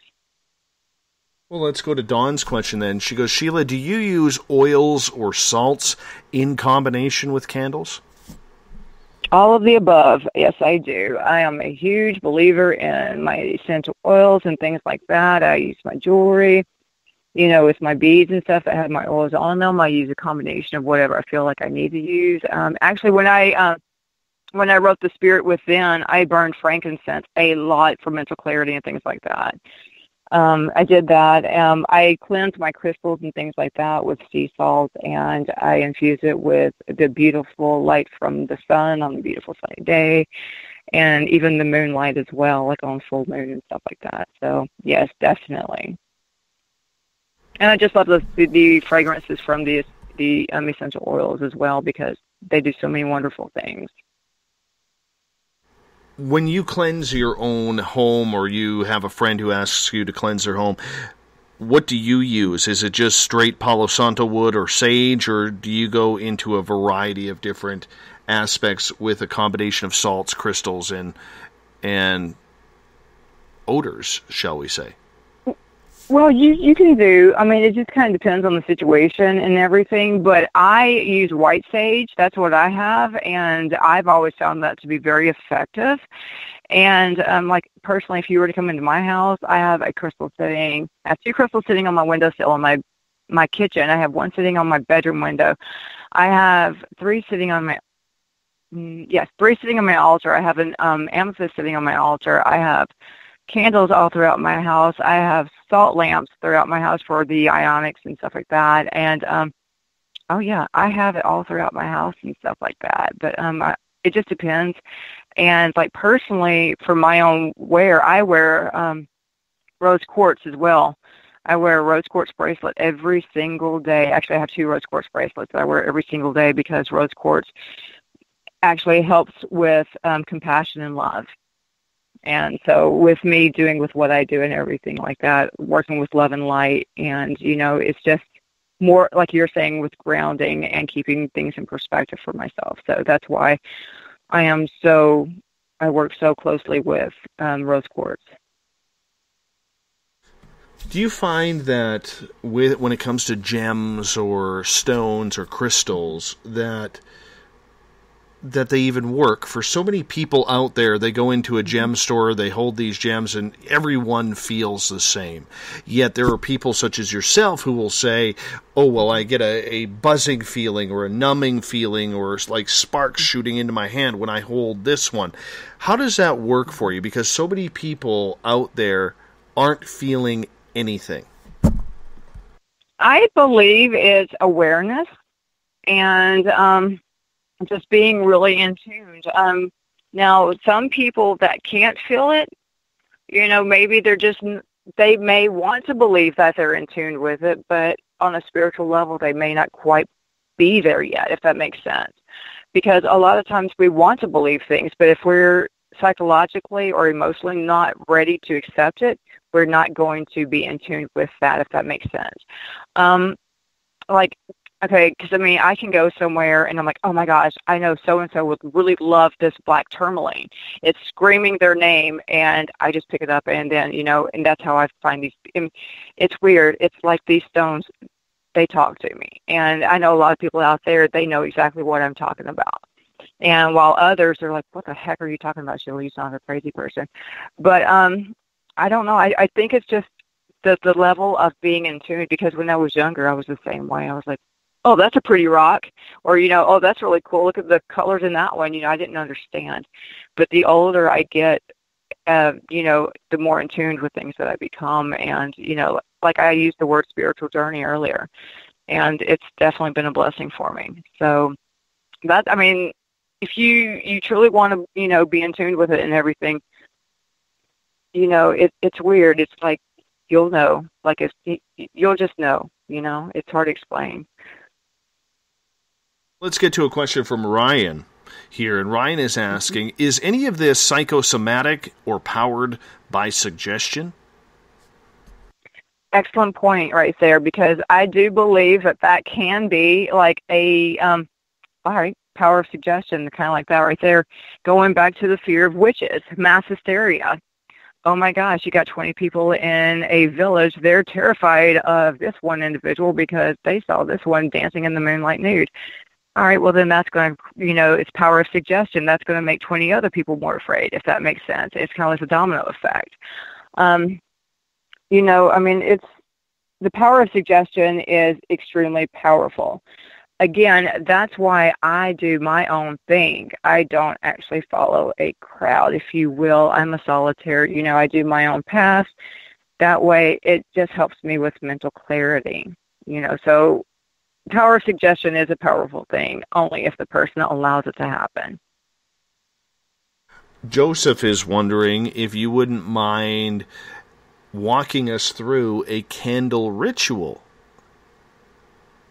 Well, I mean, I actually don't, go in, because when I do things like that, it is very private to me. To me, it's a, it's kind of like when you're like, you're in your room and you're doing your own little prayer or whatever. That's a private moment for someone. It's the same thing for me.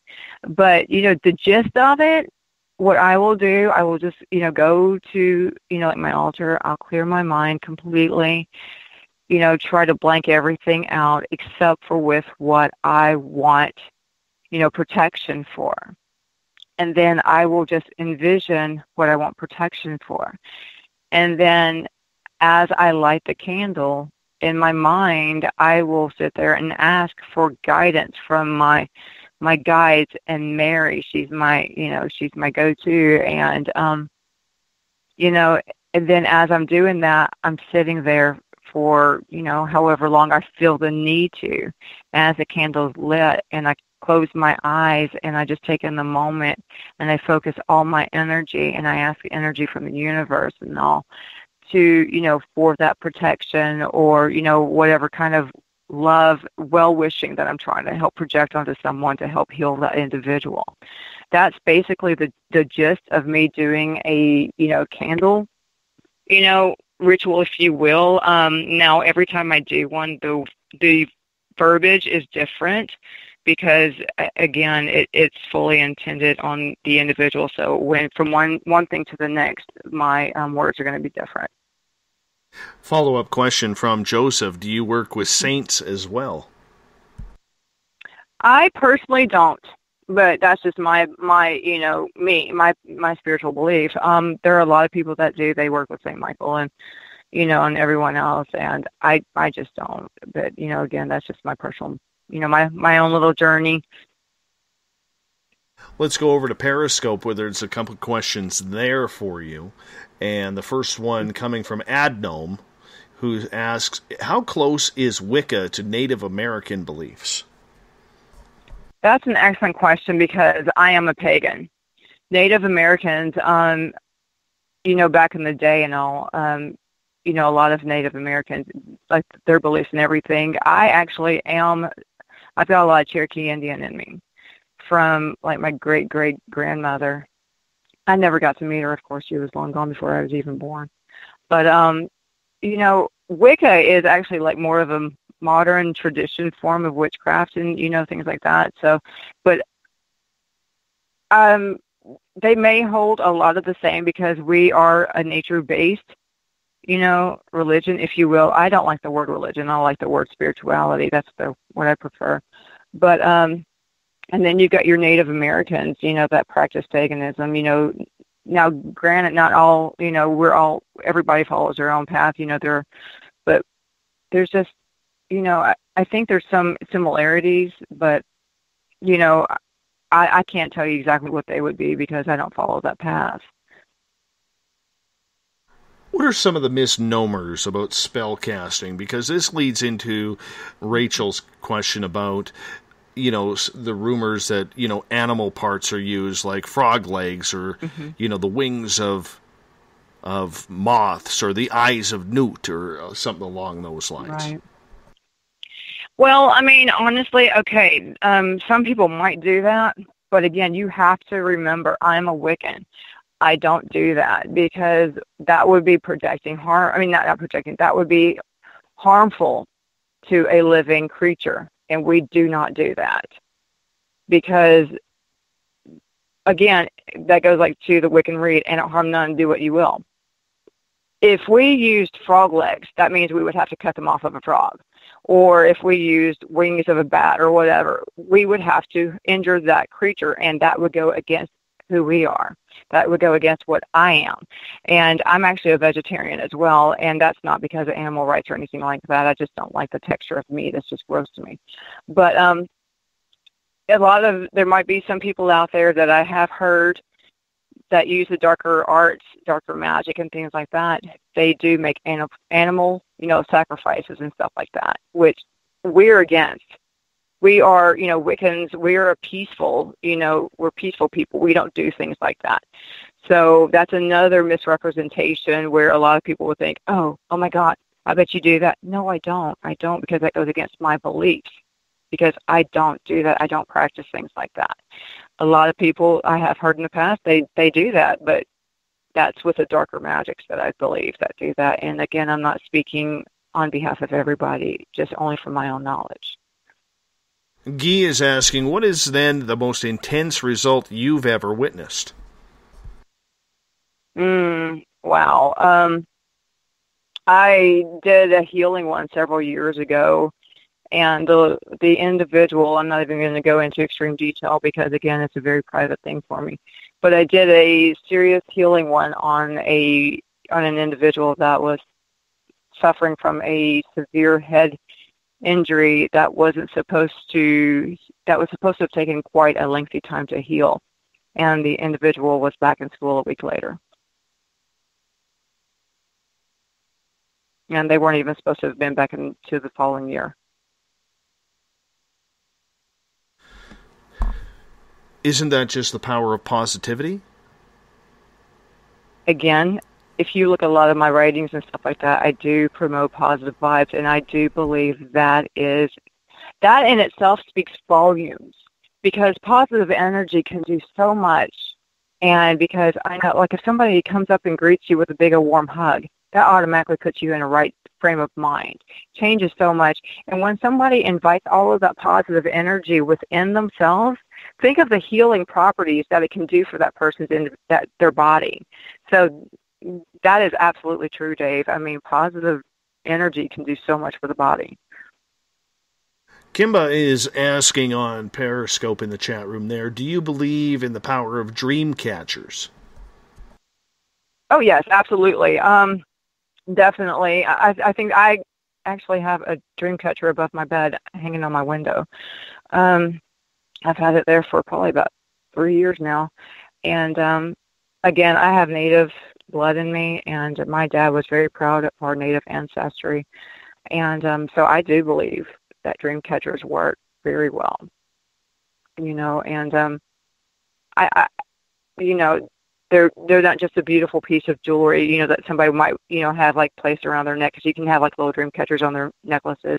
They're not beautiful, pieces of, decoration or anything like that. They really do have a basis for them, and I do believe in their power.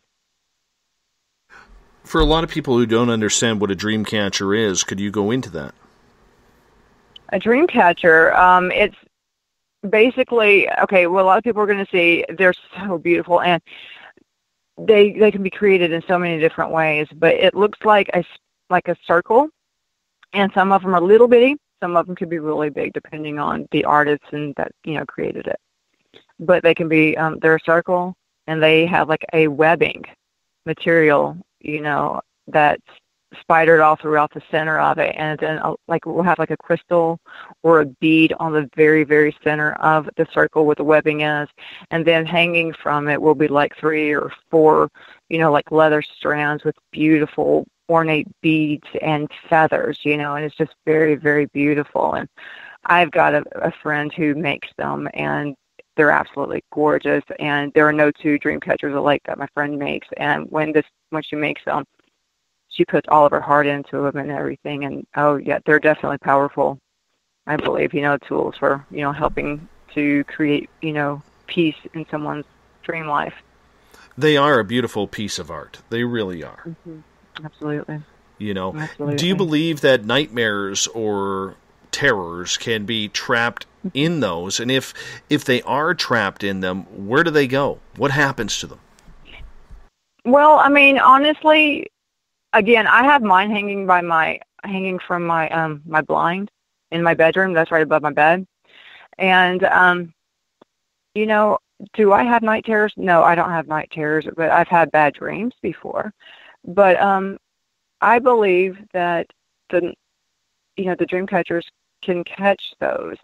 And, again, with everybody's belief, it's different. But, and maybe they're just absorbed up into, the moonlight and everything. I don't know, because, I do believe in the power of the moonlight as well. And so, again, dreaming at night and everything, but a lot of people sleep during the day as well. And then the light from the sun is very powerful as well. Again, I'm a Wiccan. I'm in tune with the nature and the surroundings and stuff like that. And so, I use a lot of the energies from the moon and the sun to help things like that. So it's a very beautiful connection that I have with the earth. With that being said, have you ever done any out-of-body travel or astral traveling? I have.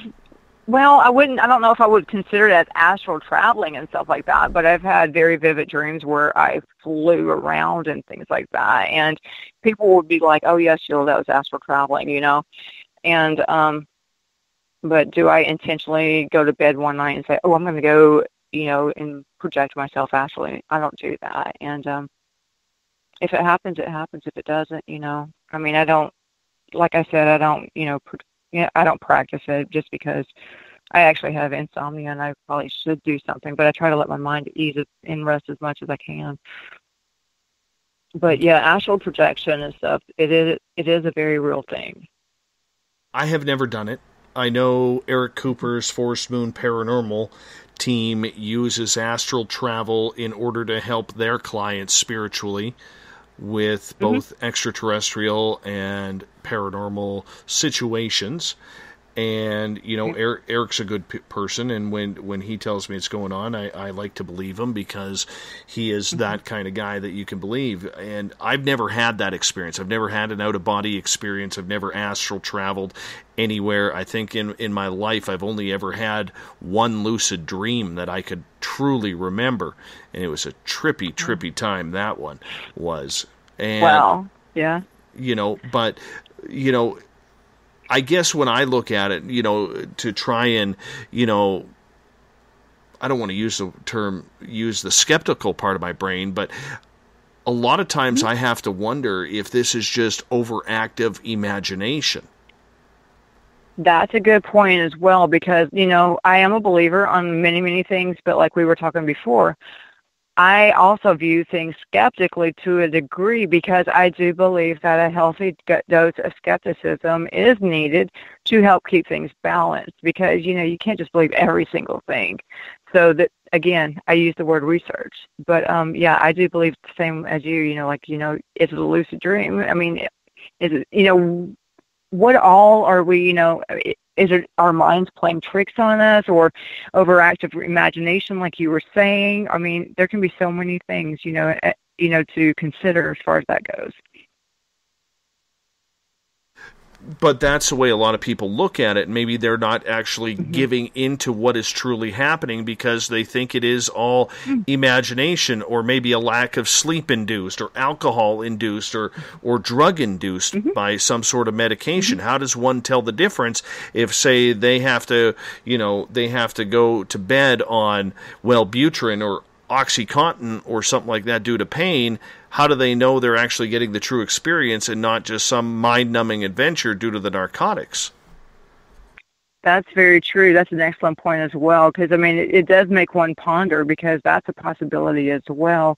And I think a lot of times people, cough it off to what you're saying, just whatever, too, because they don't want to talk about it because they might think they sound crazy. And when in reality, they might actually be having an experience and all. So, I mean, that's a very valid point, Dave. It could be all of the above. Marty on Twitter at #SpacedOutRadio, he's asking, with all those vivid dreams of communication with a dead friend or relative, have you had that experience and how real has that been for you? Yes, absolutely. I do believe that our loved ones can come visit us in our dreams. My father passed away, I think I probably told you this in a previous one, Dave. He died in 2010. And since his death, he has visited me several times in dreams. And actually, it was really kind of trippy because he visited me again about a week ago. And people, I'm sure they would probably be like, oh, Sheila, that's just based on memories and yada, yada, yada. Nah, these are pretty real. I know. Again, I like to think that, I can tell the difference, that I'm, sound, mind, sound, body, whatever. And I know my dad visited me, because after he passed away, his death was very sudden, and I didn't get to say goodbye to him. I lived 400 miles away from him. I didn't even know he had passed until wee hours later in the middle of the night. But and he visited me, for, a few nights in a row, a while, a few months down the way.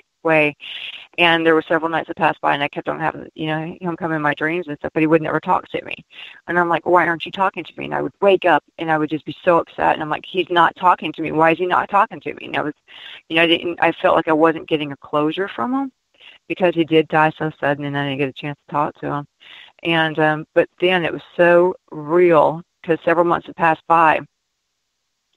And when he finally, in one dream, he visited me, and he hugged me, and I felt his arms literally wrap around me, and he said, I love you, Sheila. And I woke up, Dave, I kid you not, I woke up that next morning in such a great mood. I mean, it felt like I had finally gotten the closure that I had been wanting to have with my father, because, when he passed away. Yeah, and I woke up, I was dancing on cloud nine, and I told my husband, I said, my dad came to see me last night. He goes, he finally got to talk to him. I said, he gave me a hug, and I got to tell him I loved him, and I heard him say he loved me. And, it was just a fantastic experience. And so that was real for me. That was real for me. I know for a fact that was my father coming in and talking to me. And I've had a few more experiences since then, about my father. Right. And, Excellent. So I know they're not just dreams, they're real. On that note, my friend, we got to call it the night with you. 2 hours is up. Gone. Wow. Over. Fast and furious. Sheila, thank you so much for being on Spaced Out Radio. In about 20 seconds or less, break it down for the audience where they can find more information about you. Okay, absolutely. Sheila Renee Parker. Go to my website at sheilarparker.wordpress.com. I'm about the paranormal. Come look me up. If you have questions, just reach out to me. Find me on Twitter at Sheila R. Parker. I'm on Instagram as the same, and find me on Facebook as Sheila Renee Parker Author. Connect with me, guys. I would love to, have the interaction. Wonderful. And my novel, The Spirit Within, is on Amazon, so go check it out. Excellent. Love having you back on the show. We're going to do it much sooner than 18 months. Definitely. Definitely, yes. Rich Giordano. Thank you, Dave. Not a problem. Rich Giordano coming up in hour number 3. To the Stars releases a new UFO video today. We're going to break it down for you right after this.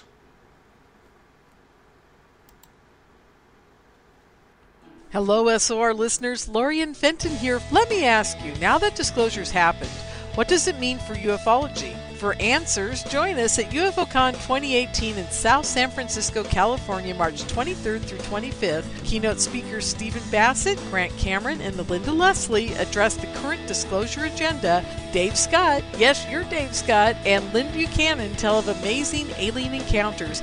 Get your tickets at caufocon.com. That's caufocon.com. Are you tired of being blocked, shadow banned, or placed in jail for simply posting your thoughts on social media? Social Media Freedom can take care of that for you. Social Media Freedom is the newest and one of the best free new apps that allows you the freedom to post what you want, when you want. It takes seconds to download from your app store. Come join the tribe at Social Media Freedom. It's time to set yourself free. The first annual Caribou Paracon is happening September 28th to 30th in the 108 Mile Ranch, British Columbia. Brought to you by the Canadian Society of Questers and Spaced Out Radio. Come listen to our featured speaker, Grant Cameron, along with Elizabeth Anglin, Paisley Town, Mike Moran, Eric Cooper, and more. It's a 3-day supernatural adventure at the Spruce Hills Resort and Spa. Tickets for the weekend are $150 Canadian. The Caribou Paracon, celebrating everything paranormal.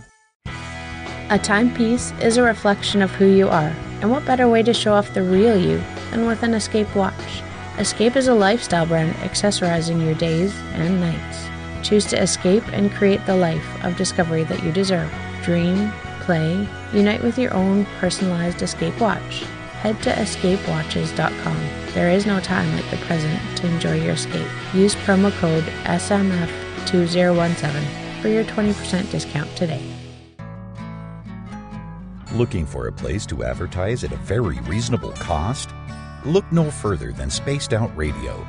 SpacedOutRadio.com has an advertising tab that you can click to check out our daily, weekly, and monthly packages to play on the radio, or our website including social media. From commercial spots to banners, we have it all. Check out our competitive pricing today.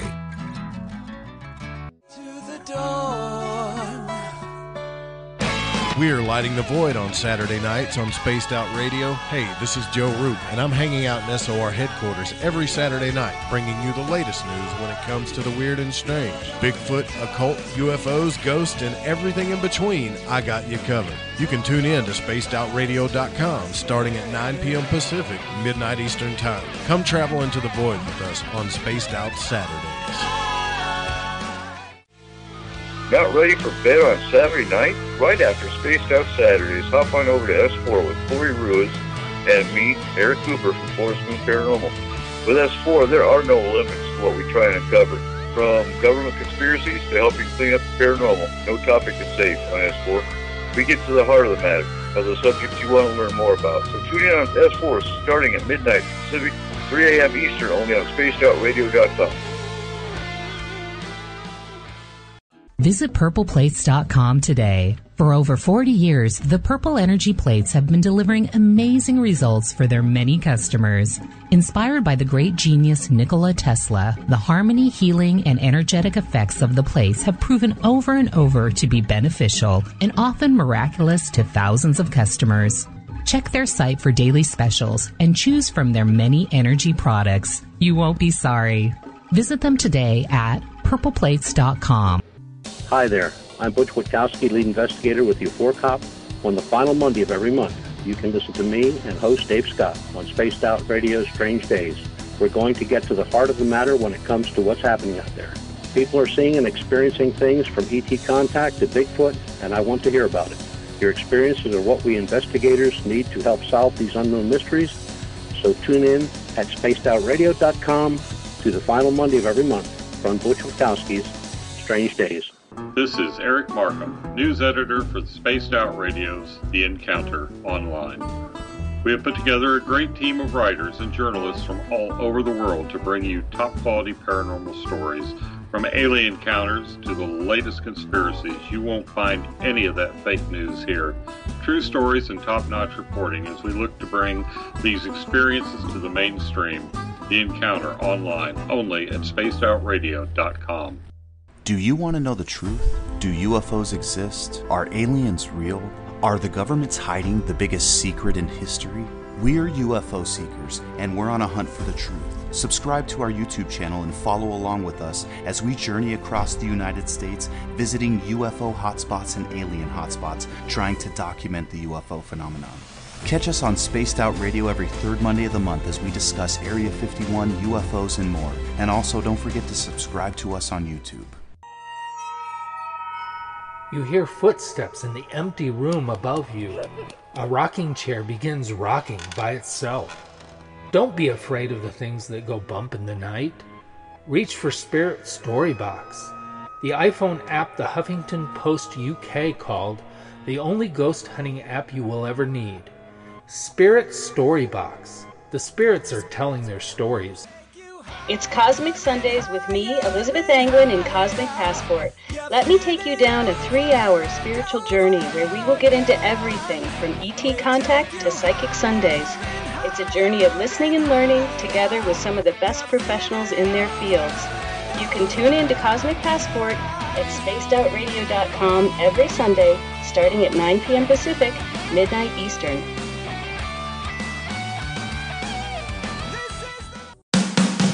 The views and opinions expressed by tonight's guest and topic of discussion do not necessarily represent the official policy or position of Spaced Out Radio, Spaced Out Weekend, Spaced Out Radio Limited, its hosts, syndicated carriers, or anyone associated with this broadcast. You're listening to Spaced Out Radio with Dave Scott.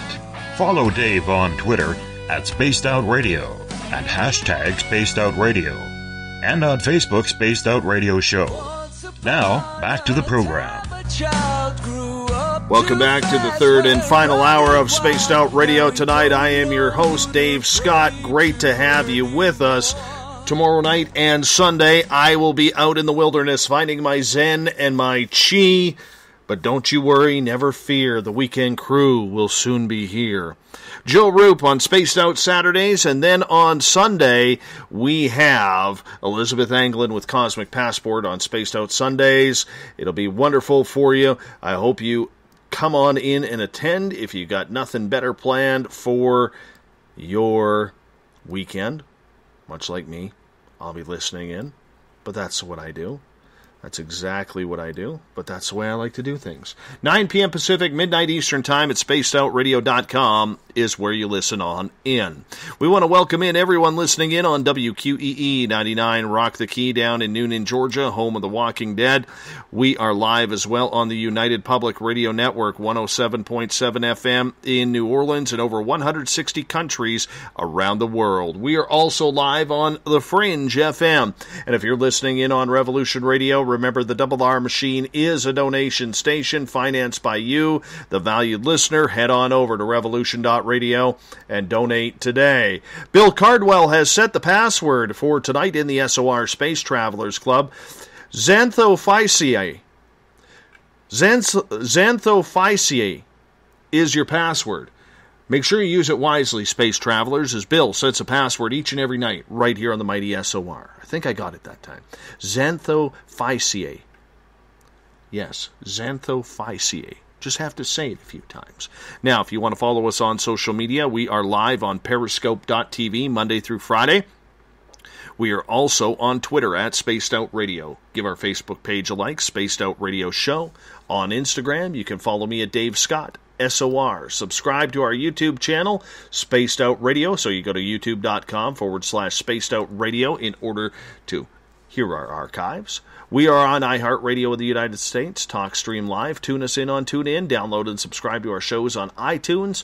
Our website is spacedoutradio.com, where we have a plethora of features for you, including joining the SOR Space Travelers Club for $5 a month, rock out to some Bumblefoot, shop at our Spaced Out Radio store, read up on the encounter online. You can also watch great videos from UFO Seekers, Contact TV, and so much more at spacedoutradio.com. Now, I just learned this a couple of seconds ago.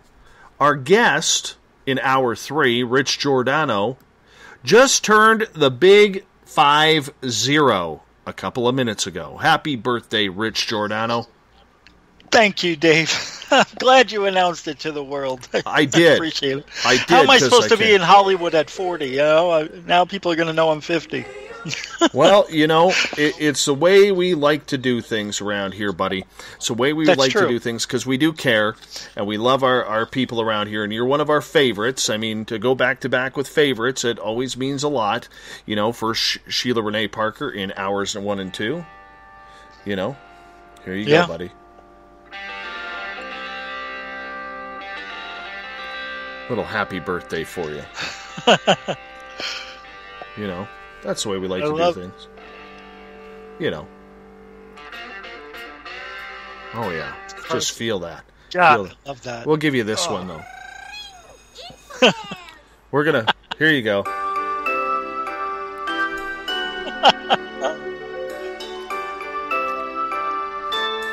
Oh, just feel it, buddy. Just feel it. Happy birthday, buddy. 50. You're only there once, my friend. You're only there once. Dear Richie, happy birthday to you. Good enough. There you go. There you go. All right. Thank you. Thank you. All right. Hey, you know you're 50 years old when you use a fork to scratch your back. Really? Who does that? Who does that as I show my back scratcher to my Periscope audience that I have right beside me? You know. That's true. Oh, yeah. Oh, yeah. You know. But everybody's wishing you a big happy birthday on Periscope, on Twitter, and in the chat rooms as well. So, you know, buddy, I hope you have just honestly a wonderful, wonderful time. I turned the big 45 this year in May. So, You know, you got me by 5 years, but you know, you're an important. I want to say this to you before we continue on. You're an important and integral part to what we do on this show, and you know, to have you come on this show and bring your expertise and your guidance and knowledge in the field of UFOs and whatever it is an absolute pleasure of ours to be able to not only call you a guest on this show, but a good friend of this show. And thank you so much. Thank you, man. That's awesome. I appreciate that, and I can't wait until you have your birthday at 50. Well, apparently, one of my birthday presents is going to be on the way today or this week. Yes, Catherine, who does all of my social media for me, and she does an amazing job. Love her to death. She actually wants me to do the one chip challenge on the air while I'm on my birthday. So she has got the one chip, and this is like 1.5 million Scoville units. It's a warm chip. And so I'm going to do that on the air. Yes. Because I love... What day? What day? May 24th. That's when you're doing the one chip? That is a Thursday. And I was bored on a Thursday, so that's kind of cool. That is cool. My 45th trip around the sun lands back on the day when I was actually born. It's kind of cool.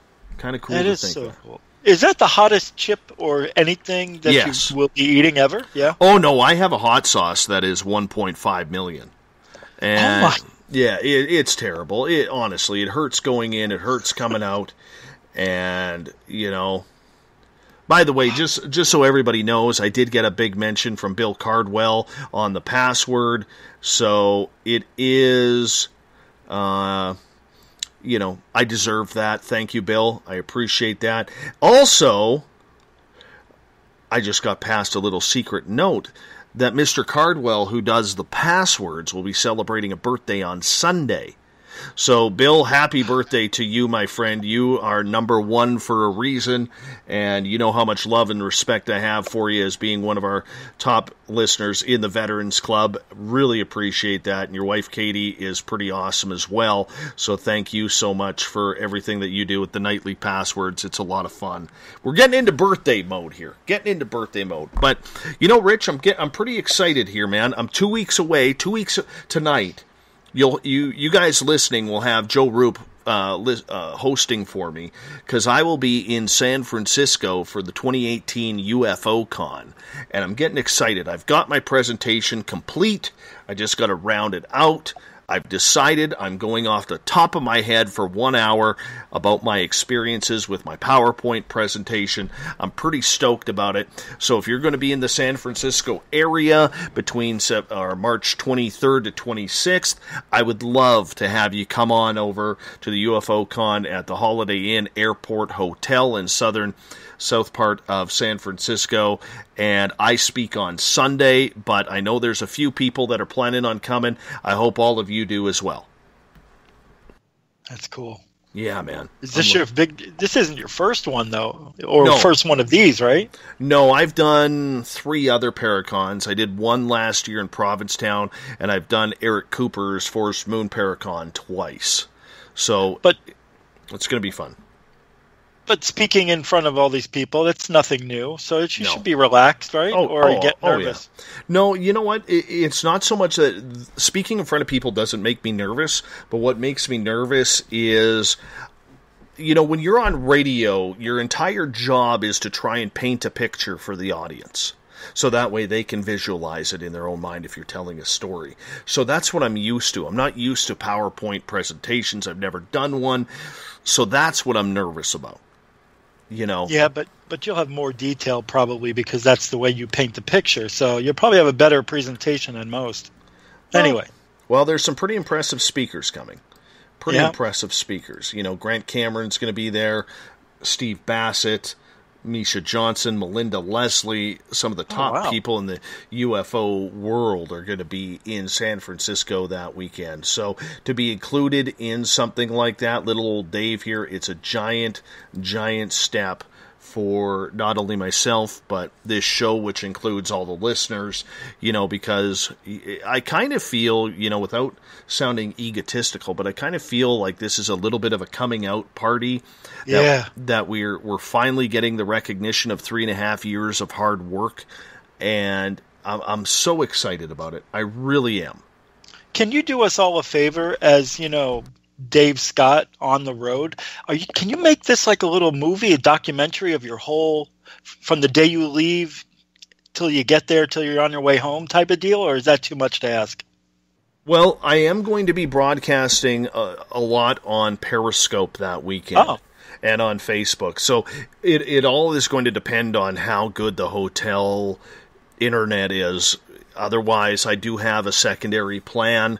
There are people from the show or from the listeners that are going to be there. So because I'm on a Canadian phone, if I use my data, it's going to rack up my bill huge. But if the internet is great there, all I have to really do is just plug into their internet and broadcast it live. So I am going to do the speech. I am going to try and get a number of videos out there with everything, but it's going to be a lot of fun. I'm looking forward to it, and it's something that I really, really am looking forward to finally mingling with a lot of these people whom I've had on the show before, but I've never met them face to face. And, looking at the entire crew, and I'm just going to pop it up here on Periscope for a second. We've had David Adair on the show. We've had Steve Bassett. We've had Grant Cameron, Melinda Leslie, Preston Dennett. Misha Johnson has been here. Sasha and Janet Lesson have been on. Geraldine Orozco was just on a week ago. So we have a lot of big names who are attending there, who've been at this conference. And, you want to be able to meet and shake some hands and say hello, and that's what I'm really looking forward to. And then if we get, a lot of our audience members to come, that just makes it even more special, because you're just really being a part of it with the audience, and that means a lot to me, is to be able to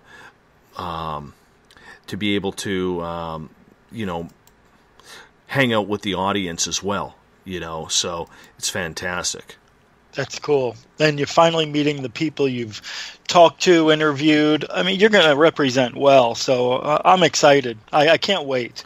But I would still like to, to see something made, maybe like, not the live broadcast, but I know it's too much to ask. But if you had your own camera, you can, talk to yourself, interview other people. You know what I mean? We're gonna go around and we'll do something. It's a special weekend, so we're going to do something. And the entire focus is on UFO experiences and disclosure. And Lorian Fenton, who is setting up this event, she wants to allow me the time to explain my experiences, so that way people can say, okay, because she gets asked, who's this Spaced Out Radio show? We hear about them, and we starting to hear more and more about them, but what are they like? And then she's like, well, you haven't heard Dave's experiences? And they'll be like, no. And they're like, well, and that's why she contacted me. She's like, Dave, I want you to come in here and talk about your experiences so people can get to know who you are and what you're all about. And I'm like, hell yeah, definitely. How cool. Yeah, that's great, dude. Yeah, that seems logical. For sure.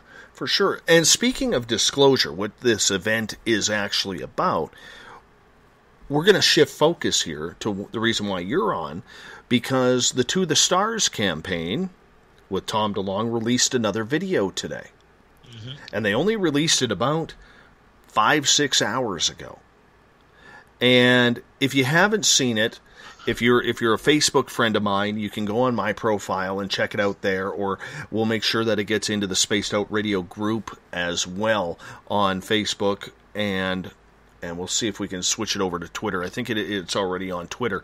But Rich, you took a look at the video. Why don't you, before we delve into what it's all about, why don't you break it down for us, what you saw, for our audience who hasn't seen it yet? Well, I have it here ready, and what we see is another one of these, auto-tracking FLIR footage from the F-18, and, you can see, I mean, they do, what they must have learned from the last one, because on this one, they're showing every detail of the screen this time, so nobody can question whether this was a real HUD, the HUD, the heads-up display. Because in the last one, you hear these guys, these pilots, talking like they're on the street, swearing a little bit, dude. I don't know if they use that type of jargon when you're flying these F-18s. But on this one, you almost get the same type of excitability without the swearing. Very minimal conversation. But they do go over the details. They tell you where the sensors are, what infrared mode it would be in, the altitude, how fast, everything's up here. So they go over all that at first. And they aimed that sensor, what does this say, at 35 degrees left of aircraft access is where I think that craft first started coming in. To me, because they're at 25,000 feet, to me, it could be a bird. But at 25,000 feet, if we're going by everything we see and we're taking it at face value and believing this is what it is, then I don't know what bird flies up that high unless it's an anaconda or some sort of bird that goes long distances. But it's a white dot, and I guess when it's white, it's hot, and when it's cold, it's black. That's how these cameras work. So this object comes in from the top right-hand side and really zooms in down to the bottom left, like almost on a diagonal path. And at first when you see it, it's white. And you can see the camera's trying to capture it on its guidance.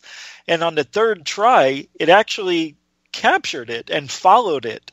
And it looked like they were trying different, like hot and cold with the FLIR on, the FLIR off. But I'm assuming they were able to see this with the naked eye because it wasn't in that mode yet to where the camera was looking for a heat source.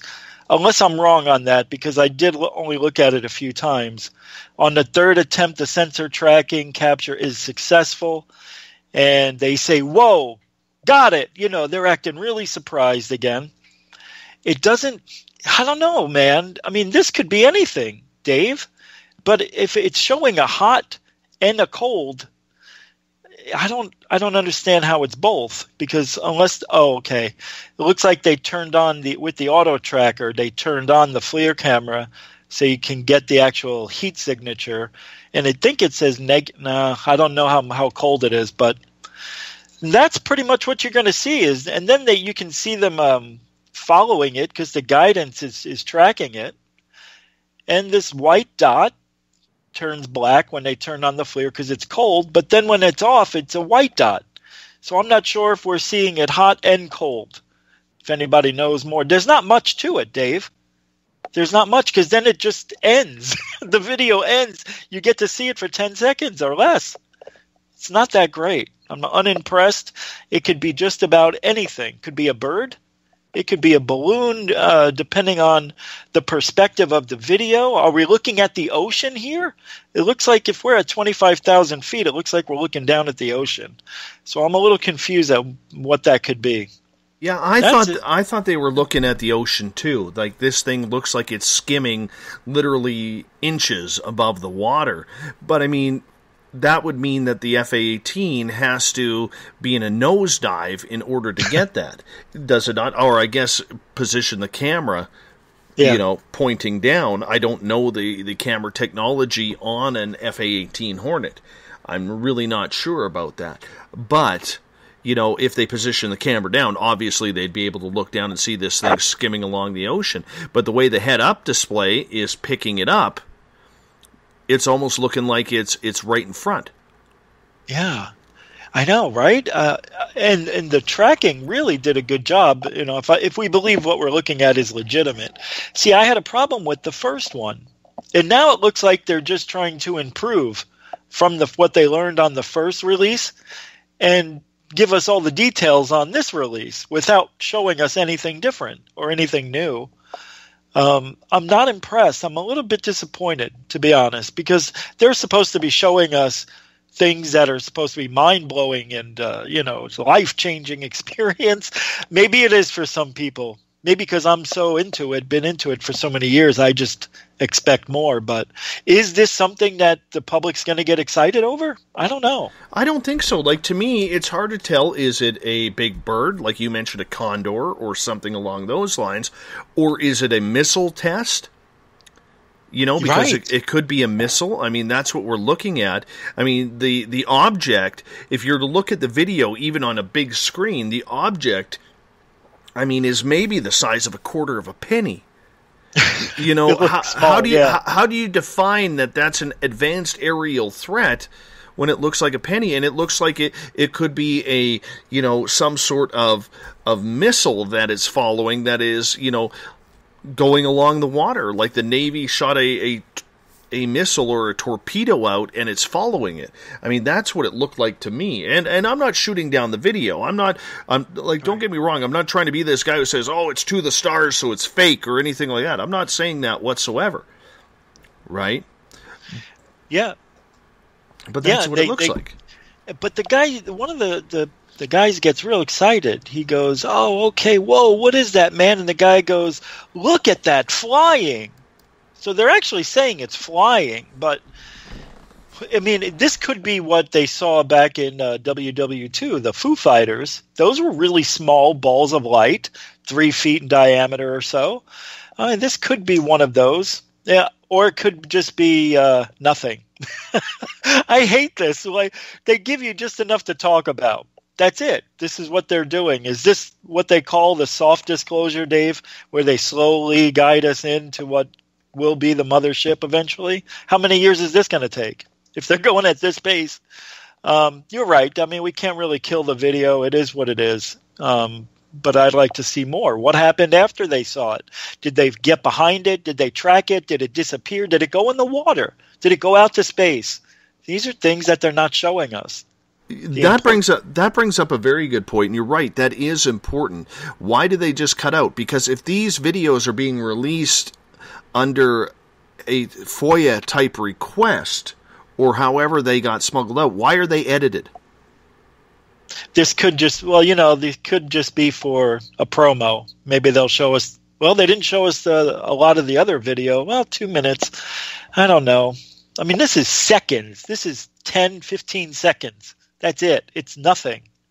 It's something, but it's nothing, Yeah, because if this thing disappeared, then we have technology for the world to see that something can disappear. They can't show us that. They can't show us it's going into the water because, oh my gosh, it goes in the water and it flies. What technology? It can't be us. They can't show it going into space. Oh my gosh, it went into space without any propulsion. I didn't even hear a thing. It can't do that. So it can't cloak itself. It can't leave. All they can do is just turn the video off, just give us a glimpse because maybe it is something legitimate. Now, if you look on the other side of that, if it's just a bird, maybe they zoomed in on it later and figured it out. Wow, I thought that was something. It's just a bird. Is that how it ends? That's all the questions that are going to be talked about in the next few days. And that's the difficulty. Like, I understand if they're having troubles getting these full videos out of the Pentagon or the DOD or wherever they're getting the Brits, because obviously these videos are being edited, and they can only give us what wouldn't be classified as top secret. And like you said, they're not going to show it going in the water. They're not going to show it, all of a sudden doing a 90-degree angle straight up and heading off into space. We're not going to get that, unfortunately. But it does make you wonder, if these videos are being edited the way they are, the DOD has to then approve that. Yeah. Okay. So that means, to me, the DOD would have a lot more say in what is happening with what To the Stars can and cannot release to the public, rather than it being actually a free-flowing, independent research company that is able to get their hands on military videos through one source or another.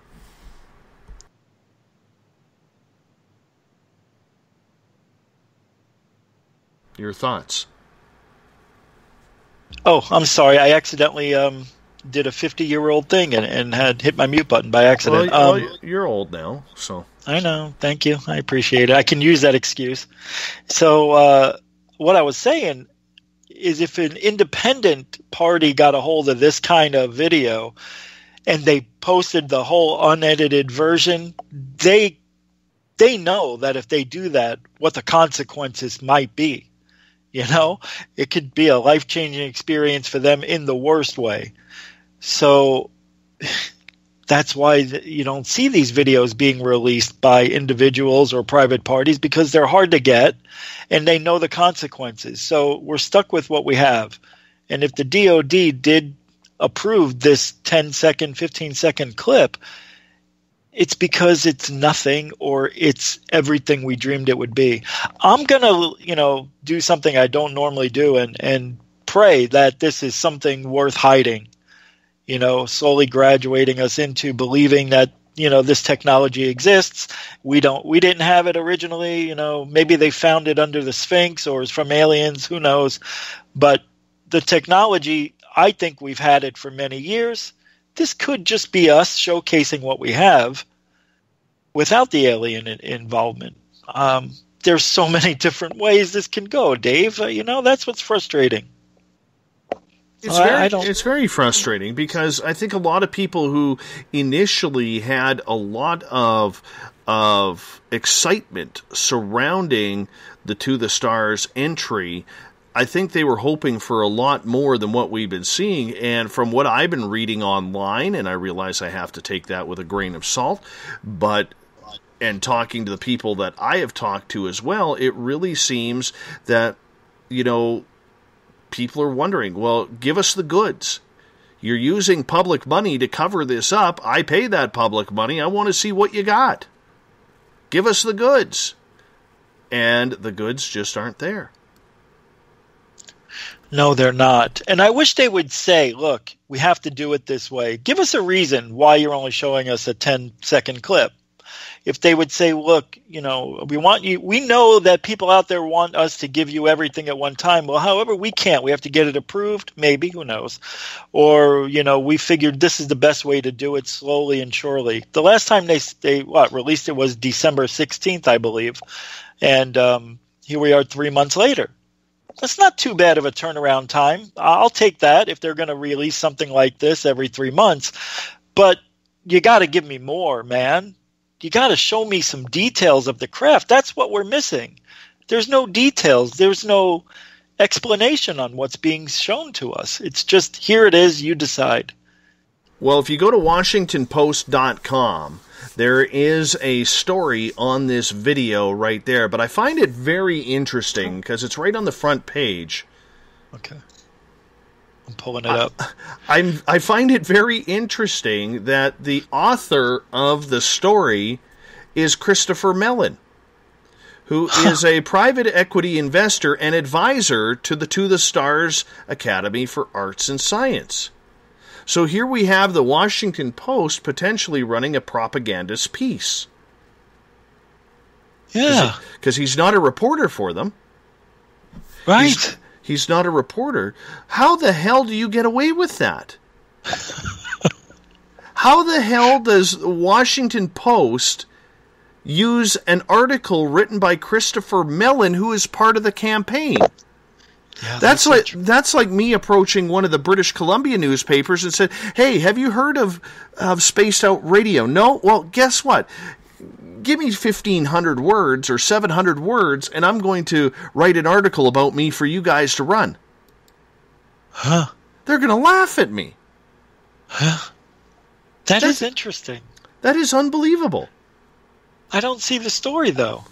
It is about... so if you go to WashingtonPost.com, it is... you got the main headlines... And then there is this little advertisement, and then it's in opinions. Okay, so it's an opinion piece by Christopher Mellon. That's why. That's why the story's in there. But the fact is, To the Stars writing opinion pieces in the Washington Post, those are what columnists are supposed to do. That's amazing. Interesting. Yeah, I'm in there. I still don't see it, but that's okay. I'll find it here. It's about a quarter of the way down. Quarter of the way down. Let's see. Trump. Okay, keep scrolling. Keep scrolling. Then you'll see a Washington Post. Oh, the military keeps encountering UFOs? Yes, that's the one. Oh, yeah, that was on the front page too. Okay, Yeah. so it's just worded differently than I thought. Oh, wow, yeah, here he is, Christopher Mellon. He served as Deputy Assistant Secretary of Defense for Intelligence in the Clinton and George Bush administrations. Wow. It says it right there. Makes it interesting. Makes it This very is interesting. unbelievable. Yes, that this campaign has the ability to write their own articles for major newspapers. I don't get it. To me, Rich, looking at that now, this tells me this is way above the To the Stars campaign. The campaign is just a facade now. I'm smiling because, you're right. It all starting to come together. Every little piece they give us, right? Yes, and for months, or for the last couple of months, I've been telling people on this show, right? Where's the proper journalism in this? Yeah. And this just proves. This piece just proves, whether or not it's an opinion piece doesn't matter, that they have control of the media on this story. Yeah, here it is. Is it possible that America has been technologically leapfrogged by Russia or China? Well, I don't know about that. Yeah, this is amazing. He served as Deputy Assistant Secretary of Defense for Intelligence, Clinton and Bush. 2 years, military departments. Oh, wow. Numerous discussions with Pentagon officials over the past 2 years that military departments and agencies treat such incidences like this as isolated events rather than as part of a pattern requiring serious attention and investigation. So they just think it's random, basically. And then he says, a colleague of mine, Luis Elizondo, used to run a Pentagon intelligence program, examined evidence of anomalous aircraft, but he resigned last fall, So you're right. This is amazing because you're right. You said this all along, that the mainstream media, they don't know how to research this because they've never had to before. So that's what they have to do, is grab these articles and do their research this way. But how does that even get pull in a major newspaper? I don't know. That's what. I don't know how that works. Well, why is that? Tell us why that's difficult to believe. An opinion piece in papers is usually brought on, okay, like the odd time. I'll give you an example. Up here with the Black Press, okay, the gentleman who owns it, a guy by the name of Conrad Black, recently wrote an opinion piece about our Prime Minister, Justin Trudeau.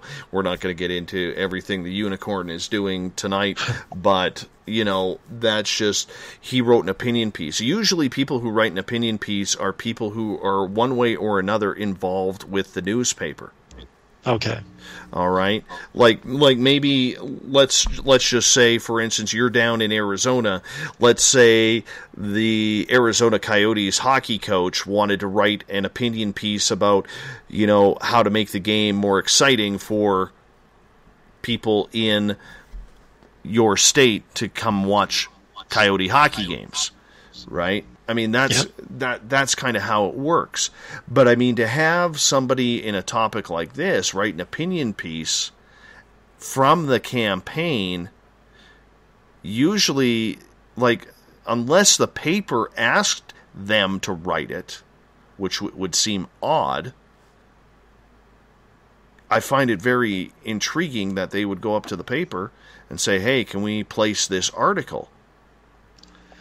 And it's the Post. This isn't some, mom and pop magazine or newspaper. Mm-hmm. This is amazing. Yeah. And the funny thing is, Dave, they put it out on a Friday night, mm-hmm. which I always always anytime something major happens, they release something. It's on a Friday afternoon, so people don't get distracted during the work week because they know people are going to talk about this over the weekend, and then Monday, boom! It's all, of course, about getting those downloads and that money. People want those donations, which, by the way, at Two to Stars Academy, have almost come to a standstill with their donations. Mm-hmm. Mm-hmm. Dave? Yes. Oh, yes. You cut out for a second. Okay. It is a little ridiculous, my friend, on how they have the ability to write their own articles for a major newspaper now. So you saw the video. What do you think about what you're seeing on this? Same thing, or? I think to me, it looks like it's over water. Okay? To me, it looks like it's over water, and it looks like, obviously they're tracking it. Obviously they are trying to figure out what it is. I think this one is from the pilots. The interesting part about it is the video that comes directly from To the Stars actually has a diagram now of of explaining what everything on the head-up display is.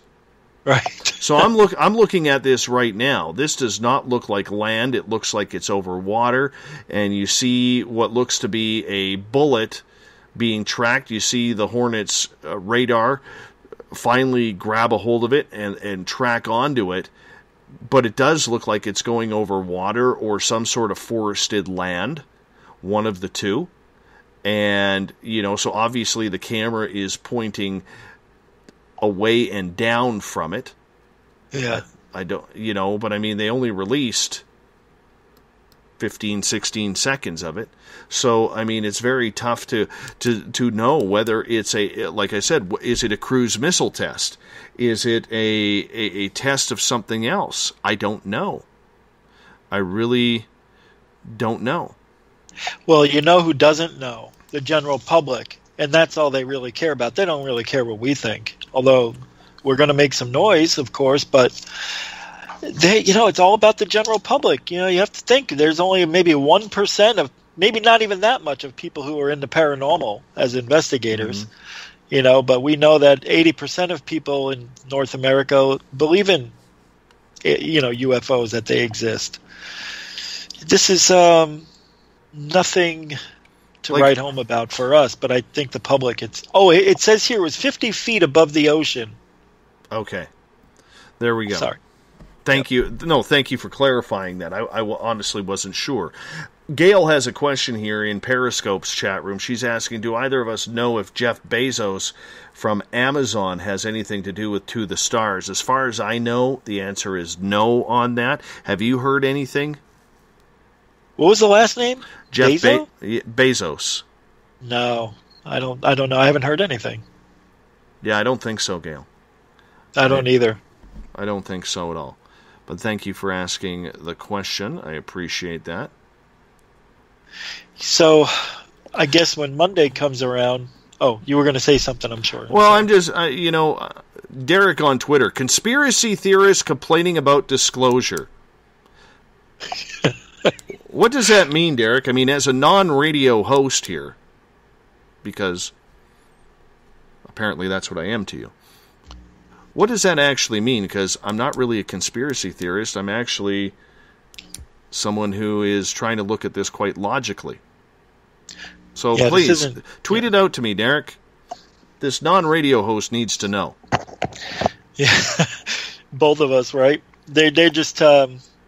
because I don't think that we're conspiracy theorists. This is we're talking about what's actually just happening. It's news, so it's not that we're looking at every option possible. It doesn't mean we're conspiracy theorists at all. Mm-hmm. Rich has actually been investigating UFOs for 13, 14 years on an independent basis. What makes that a conspiracy theorist? I think Rich has a very, very unequivocal mind when it comes to BS in this field. He's seen enough of it. He's dealt with enough of it. So explain it. Thank you. Yeah, and I was right about how the public was going to react when they released that last video. And I'm not tooting my horn. I'm just saying you get to see the patterns over the years when you're in it a long time. You know what to expect, what's going to happen. This is just another ploy although more impressive than years past, but it's just a ploy to get people, give us something to shut us up is what I think it is. I don't know, though. I want to believe that they're going to keep putting out videos, every 3 months, and they'll get better and better, maybe, but this is almost a step backward, my opinion. Because I thought the tablet one, which I believe was another F-18 or some sort of maybe a bigger craft, maybe a, like a Southwest Airlines or something like United, and they were just getting the heat signature off the back of it and didn't know it at the time. So I'm not too sure if we're seeing real UFOs here or just stuff that they want us to believe is UFOs. But either way, if we say that they're UFOs and we go along with what they're saying, then I'm sure these videos have to get a little more detailed down the road. Maybe a year from now, Dave, we'll have another 3 more videos out by then. At this pace. Rich, you never know. You really don't know, and that's something that we need to take a look at here over the next little bit. I mean, this video that we're looking at here is only 5-6 hours old. We're dealing with something that is a current affair here in regards to this situation. So it's very, very intriguing. I thought the other video of the Tic Tac was much more believable than this one. Yeah. I really did. And it's funny because in that video, in the first video they showed, you see that craft and they're like, what is that? You hear the pilots, what is that? What's going on? And then you see the aircraft kind of turn. Well, one of our listeners, Joe, actually has a picture of a UFO that he took over his house. And this picture that he took almost looks identical to this UFO that was filmed by this FA-18. So is it a craft of ours? Is it a Black Project craft? I don't know. I really don't. But it's just kind of interesting. Like this one here, it's very difficult to try and figure out what it actually is. And I think they're smart because they're showing us video in black and white. There's no color. There really is no detail at all. So it opens up a lot of ideas on what this could possibly be. I don't know if it's a bird, but it might just be as small as it looks. I don't know, it's moving, for me, it's moving way too fast to be a bird. It's hard to tell, though. If it's only 50 feet above the water, it'll give the impression if the plane's going one way and they're going another, and they're zoomed in, it looks like it's probably going faster than what it is. I'm just saying, but to me it looks like it's moving pretty fast, too. But I would hope down the road, in the next couple of videos, they stop with these FLIR camera videos and start showing us stuff, maybe on the base, or on an aircraft carrier of a UFO hovering nearby. But then again, if they do that, then they open up the whole can of worms right then and there. So this is why we're getting this. We're only going to see stuff like this. I don't think we're going to see anything more, ever. Sorry. No, it's very interesting indeed. On that note, we're going to fire up the thought of the Dave. Nice. Oh, there's the music. Loving it. Loving it.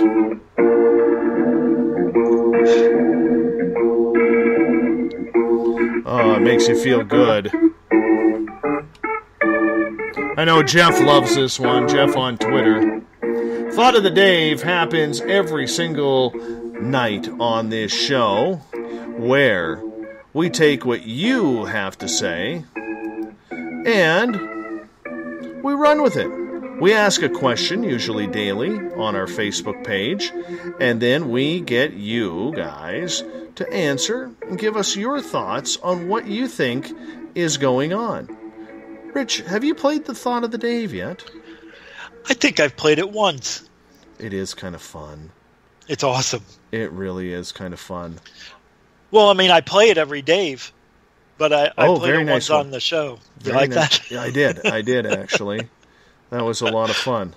So, of course, right when I'm trying to load it up here, of course, in typical Facebook fashion, it does one of its little update things, and now I can't find the damn post. Son of a wife here. Come on. I can pull it up for you. Oh, my goodness. Sometimes I hate Facebook. I know. Technology sometimes, It's just mind of its own. Yes, Bezos, pardon me, owns the Washington Post.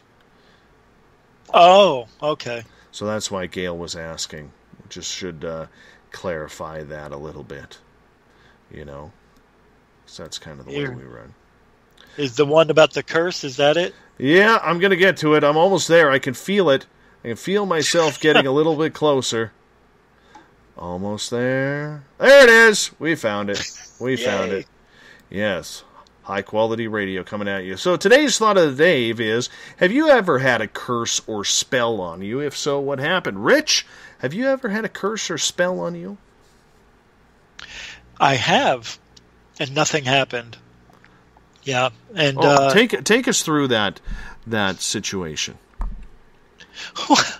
Well, I mean, it was just silly. When I was doing the blog talk show years ago, a couple of trolls said they put a curse on me and hope that I have a miserable life. I mean, they literally wanted me to catch diseases and suffer my death because I was very controversial at the time, saying things I probably shouldn't have. So they didn't like it and put the curse on me. Well, nothing happened. Nothing that I didn't get sick. I didn't break out in hives, nothing serious that I could think of. But I sure did put a curse back on them. And to be honest, didn't hear from them since. But I know one of the trolls is back. That person went missing for a long time, but left me alone. And the other person left me alone and had a miserable year or two after I put the curse on. I think some people just have it. Some people just don't. Maybe. It's all mental. I think it's all mental. If you believe somebody put a curse on you and you're like, oh no, I just stubbed my toe. That curse? Oh, I just hit my head. That curse. You can create it. So I don't know. Curses have been known to be legit, though, Dave. I know. There's a lot of people who believe in them. I'm not sure I do. I'm really not sure that I do, even though it's happened to me.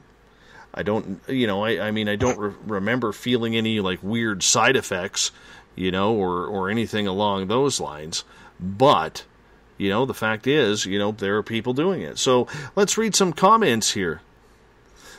Let's go to Rachel. She is saying, probably, I'm not exactly sure when or why, but I'm fairly certain I didn't deserve it. 80% certain, at least. Scott says, only a few women I knew long ago. Jim Mallard, good friend of this show from the Mallard Report. Yes, but I'm not going into details here. Interesting. Now I'm curious. Hate it when people do that. Right. Hate it when people do that. Deb Warren said, been a guest on this show as well, says, yes, and I sent it back. Robert states, yes, and I got divorced. Perfect. Lucky him. Elizabeth Anglin jumps in, says, I put a spell on you because you're mine. You better stop doing the things you do, Dave. I ain't lying. Oh, no. And then she quoted an Annie Lennox song, I put a spell on you. Oh, yeah. Do you know the Italians have an instant curse? Have you ever heard of that? No. Yeah, I'm Italian, so growing up, my family's been into, they did seances, my aunts and uncles way back when. But there's a thing called the Maloikas. And it's like a rock and roll sign, but just your pinky and your pointer finger you put up. And I used to be in a bowling league with my parents, and my mother, if she wanted somebody to do badly on their next frame, she would go, Maloika, Maloika, Maloika. And then they would trip or they would have a gutter ball. So that's the instant curse of the Italians, the Maloikas. Just so in case anybody ever sees me doing it, to watch out. Well, there you go. There you go. Ken says, yeah, 2 former marriages. Butch says, I got married. My goodness. Coral, At one point, I thought I may have had a curse on me, or at least it seemed that way. I'd like to know what the difference is between a curse and bad luck. What do you think, Rich? Oh, that's a great one. Yeah, curse could be giving you the bad luck. Well, that's going to be almost impossible to know the difference. Well, you have to look at your history and see, how life has been treating you. I don't know. That's tough. Mm-hmm. It's like chicken and the egg, I believe there are people out there, Rich, that if they didn't have bad luck, they'd have no luck at all. You know what I'm saying? I mean, it's just nasty. It really is for a lot of people. It's a shame. So, I mean, it is very interesting the way people react, with the dark cloud over them. But I think a lot of that is self-manifested, too. Yeah. And, you can turn that around just as easily as you can make it happen negatively for you. But it takes work. Nobody wants to do that anymore. Mm-hmm. Absolutely. Keith, Reverend Keith, I believe so. I was in a physical and emotional attack. I destroyed the items I was given as a so-called gift, took steps spiritually for protection. The attack stopped at the persons I believe did. This suddenly suffered much worse than was inflicted on me. Since then, I attempt to keep myself and family protected. There's the karma issue. Yeah, right. Items could be cursed. Could be. Yeah, I don't know if I've ever been around an item that's been cursed. What was that you just said about the, I forget. Karma. Yeah, karma. Yeah. Karma is one of my favorite. I don't know why, but for some reason I believe in karma. Or just the fact that something bad eventually is going to happen, but it's weird how sometimes then you get instant karma too. Oh, totally. Absolutely. You're absolutely right. Absolutely right. So, it is very, very intriguing on some of these answers. Let's get to Bruce. He says, long drawn-out psychic war for 9 months and mind-bending paranormal activity. Finally got help putting up a barrier and was able to move forward. Hell on earth. Maybe one day I'll write a book about it. See, and maybe the mind has a very strong influence on the universe you live in. I believe we all are gods in our own sense. If we're made in God's image, then we would have the ability to manifest our own, what is it called? The Secret is one of those books, or ways you could change everything just by thinking it. Maybe that's what a curse could be. Just the power of that suggestion, and it's in your mind, can create all that negativity. Mm-hmm. Oh, very much so. Very much so. Kevin says, I was married for 21 years. Glad I left. So glad. That's the curse.